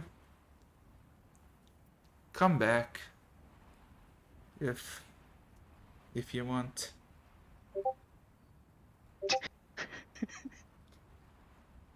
As she kind of I lets go will your hand and she kind of clutches herself and looks away from you. I will try my very best, but the apocalypse is often a little bit tricky. Speaking of which, I'll try and change the subject. Speaking of which, the apocalypse currently somewhere over there. Point to the north. Yeah, fuck it, whatever. Well, Form doesn't know what to say. He doesn't know where to go. He's also very aware that everyone else is still in a cell back through there, Yeah, and he needs a reason to get him out. We've been a bit close to that, and it doesn't look too good. But I will say that everyone through there, they are very capable, despite how they sound and the things they do. It's a bit strange. I don't really know how to say it. They're surprisingly decent, with one possible exception. And they would greatly improve my chances of surviving the coming apocalypse. And then I'll kind of drop the whole terrible sales pitch and say, what I'm asking is, if you could please do me a favor, could you have them released? And at this point, because you went from, because Clara went away basically from Dovkins, you all see from Dovkins' perspective is that he just literally, as soon as you get unlocked, he just casually like walks by everyone, like overlooks you, just kind of painfully walks like he's walking on eggshells.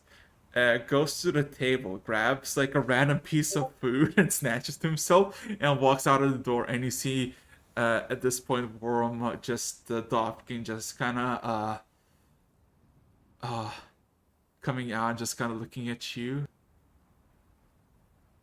And he kind of gives like a hand motion, like, hi.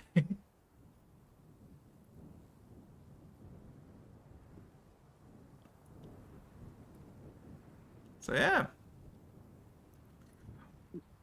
One by one, as about 2 minutes pass as Warren made his request, every 30 seconds or so, unless, okay, so Dawkin was first, then goes Gen. So Gen, what are you gonna do? Yeah.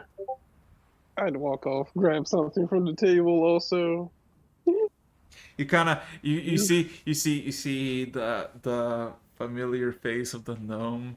You realize that the gnome, what you saw was like your stereotypical mad wizard with a bunch of alchemy, and this looks like he is like a mage slayer. You see there's a belt of like contraptions you've never seen before, followed by some potions that have like this bright blue and purplish colors, with a bunch of like daggers strapped to his chest. He looks a lot different. He doesn't say anything. He just gives you a nod as you pass by. It's not back at him. Yeah, I got you. You go to the door and look out and see Moro, like, hey, Forum, you hit it yet? I'll kind of just stare angrily. Just be like, with two exceptions. You know, I don't know why I make any cases for any of these people. It might be best just to put them back in the cells. I'll probably just end up burning something down, or... Now I think about it, I'm much more higher chance if I'm probably just on my own.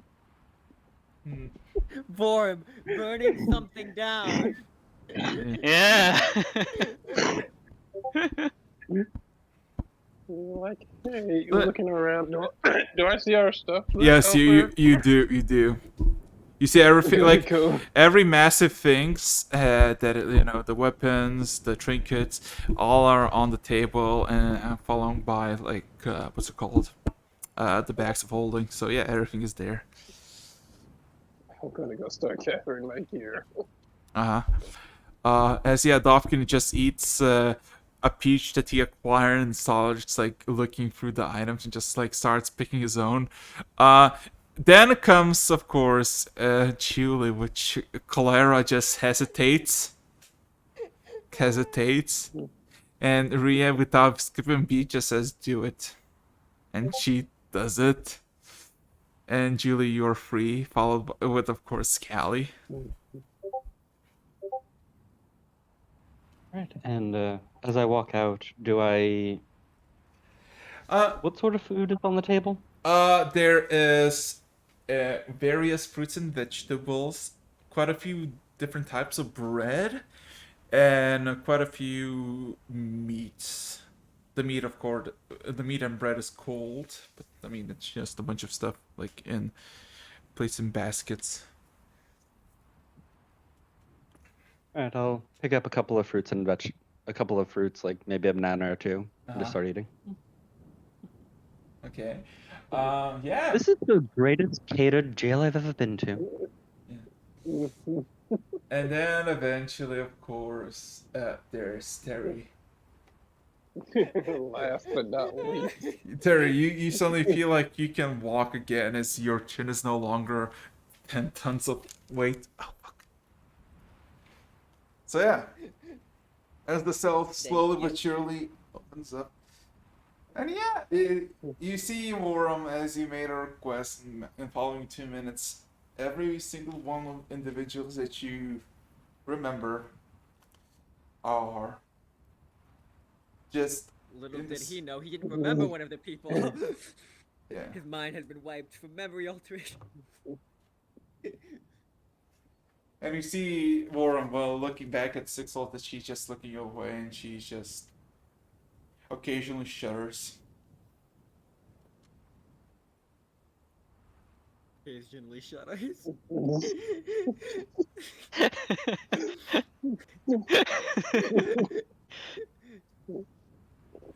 I guess I'll go for my sword.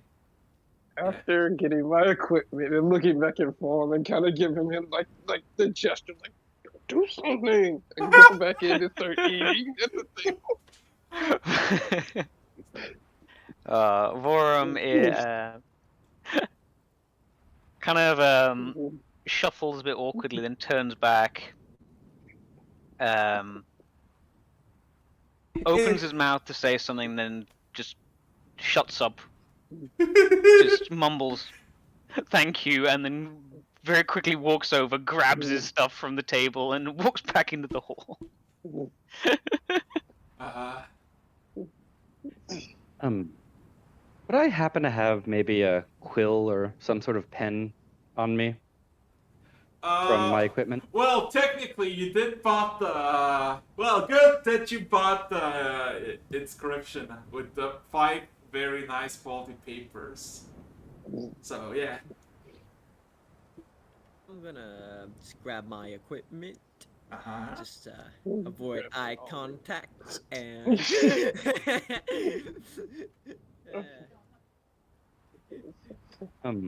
Before we leave, I'm just gonna kneel down to the halfling, just real quick and at eye level, kind of be like, You see, she is not pleased as she looks at you with venom in her eyes.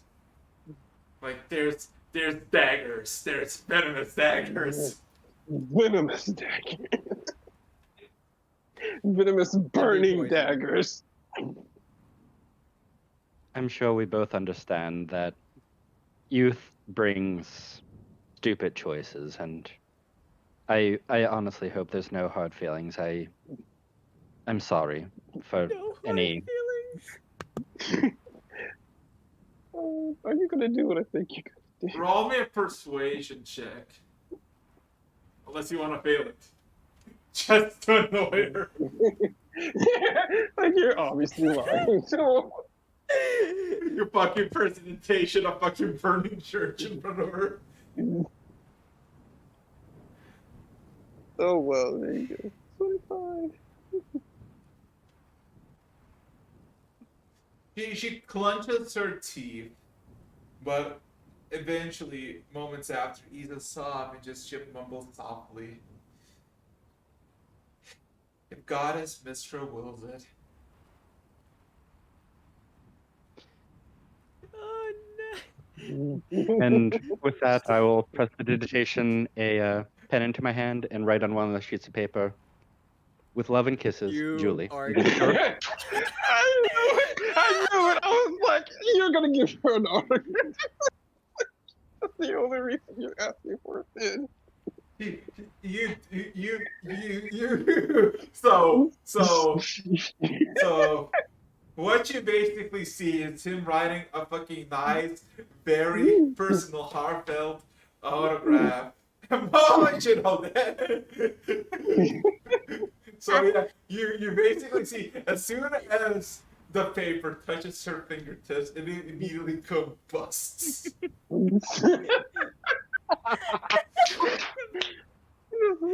Just shaking like a certain church. Shut up. Hey, you don't want to be face first on the ground again, do you? Look, no, I didn't say anything out loud. I'm just thinking it quietly. Okay. Quiet thoughts. It's like, okay, before we go, can we like have a map That's not too much to ask for. Like, I Getting know we're teleported. going. I know we're going teleported one year, but a map would still be good. I also write a autograph to the halfling. Yes. Wow. and Okay. it says "Buzz off" from Kelly. Whoa! Whoa. Okay. As soon as you see Callie, the paper you try to deliver the paper, she immediately just fucking burns it in your hands. Another one, and I pull it out of my sleeve and get it to her. Man, As so she, much for that. as she kind of not stumbles, but like now with a bit more renewed anger, she stumbles, not stumbles, but like walks towards Six and just says, "We gonna go." Man, Okay, something about as she kind of these- grabs Six's hand and just kind of tugs towards her, and they're both gonna go down the staircase. And let's just say, with your passive not perception insight, you see that Sixall is emotionally distraught at the moment. Oh, okay. Someone's too steamed. No. About that As she, map. as she walks away, I'll fist bump Callie. Yes. You guys are just asking for trouble. I'm asking for a map. Yes, I was referring to the musically gifted of the party. Honey, I was born to be like this. So Ria just says, Sally, a shallow, shallow. Sally, a map for that location is not exactly valid for multiple reasons. It's Terry. You see the fucking avatar of Duckling just kind of walking in and it just says, yeah, that place is infested with worms, giant worms. The last time I've been there. How capable of this? How capable are we of taking one down?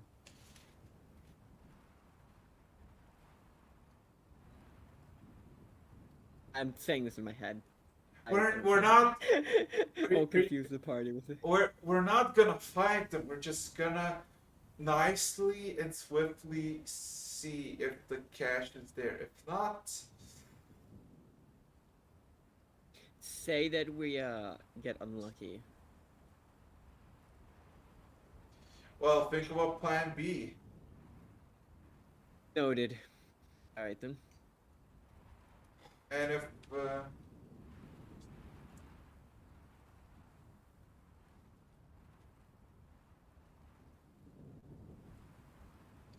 All right then. As he said out loud, looks like we're going to worm-infested territory to find stash. It'll be interesting. Worm infested. What? I'm sorry, what? You want to repeat that one more time, Mr. Paladin?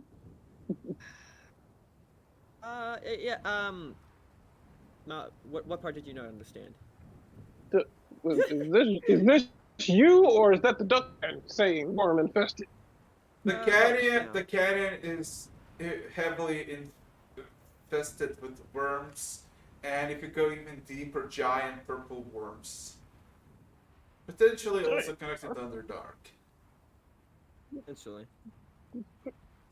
And why are we going here? We're For- doing it for- for For Duck what Lick. reason? And why are we doing anything for that left?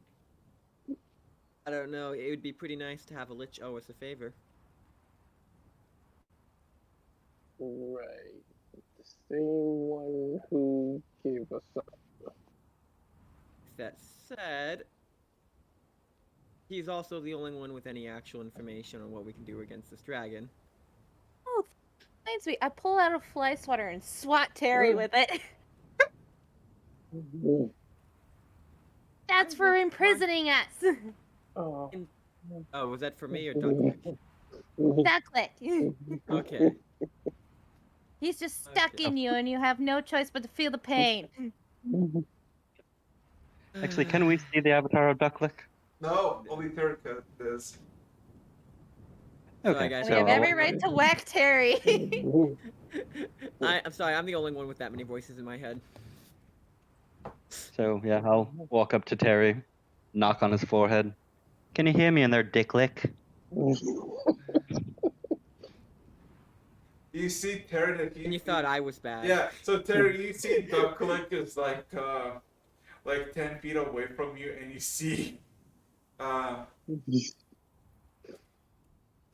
Julie just like talking to you directly, and you see Ducklick just kind of looks at Julie like, just like looks and acknowledges Julie, and you see that like he does not like Julie.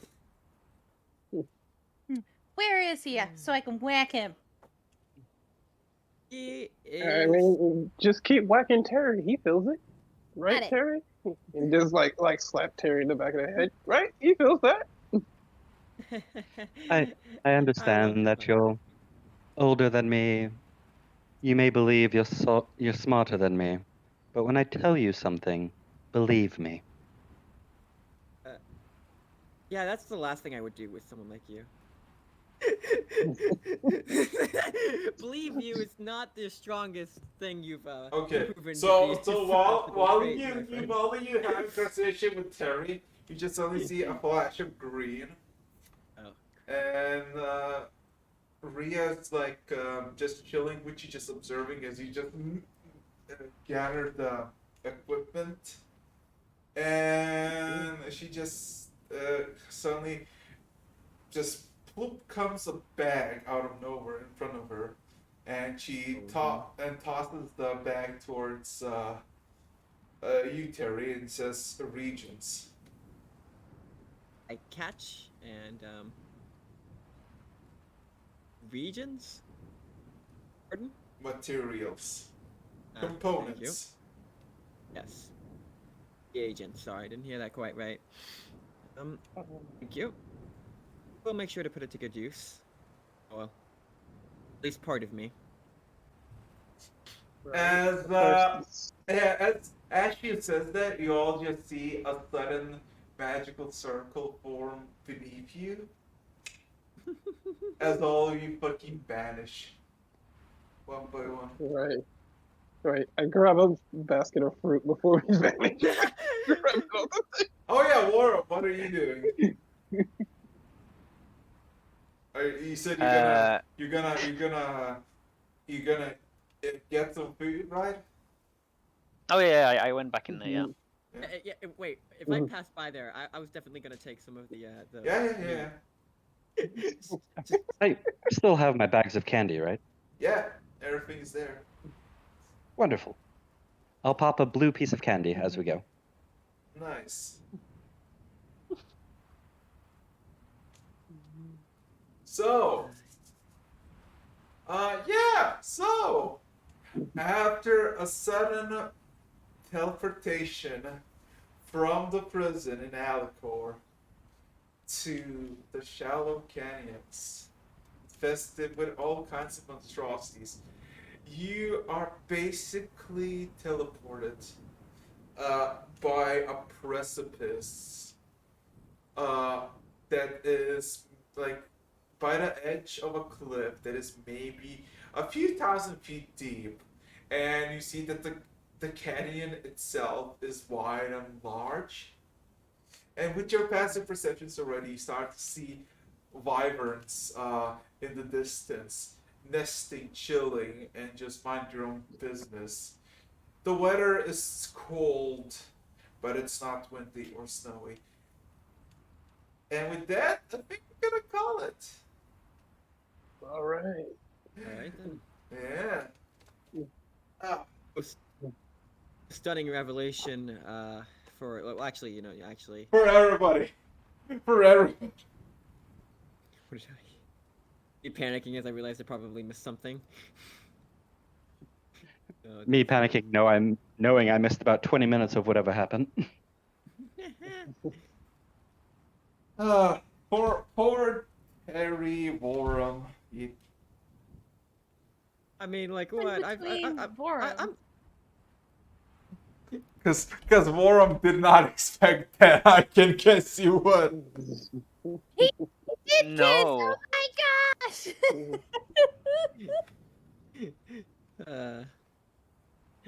As far as Vorum knew, she's fucking crazy. She's literally murdered people. You. I kill people because they try and kill me. When I do it, it's justified. when Julie burns down a church, it's okay. Apparently, it's okay. You are the D&D adventure party. When you kill people, it's all right.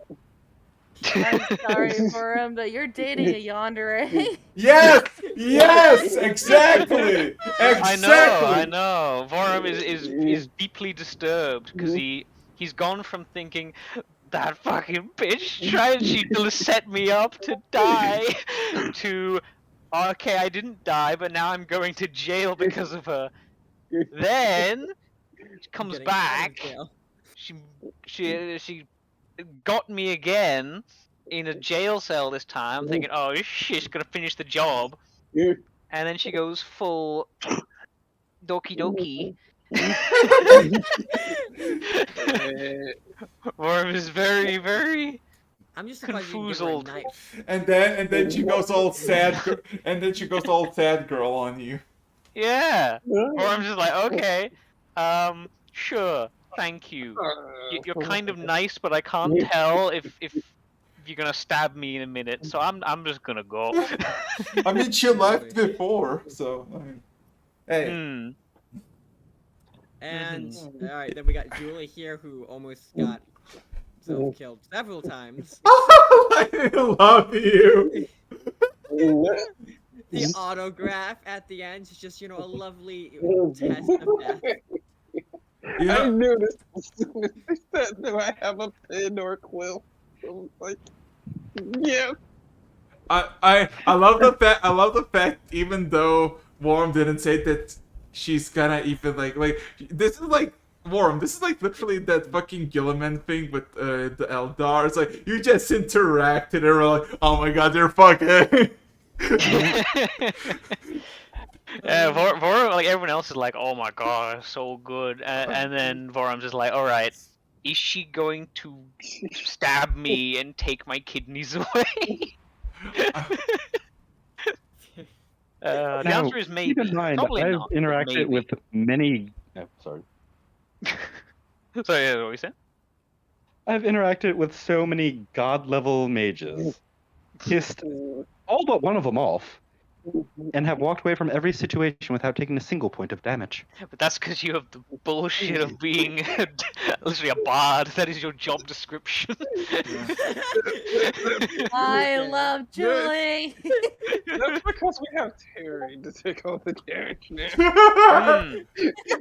Look, you make fun of Terry here. Like, I wasn't there for that fight there, but who made the horses go at double the pace? Okay, so with that being said and done, you got all exactly 20 seconds to say whatever the fuck you want. Oh god. Terry lives one more session. There's one more. Oh my god, worms. My autograph, I'll be in the back. Huzzah.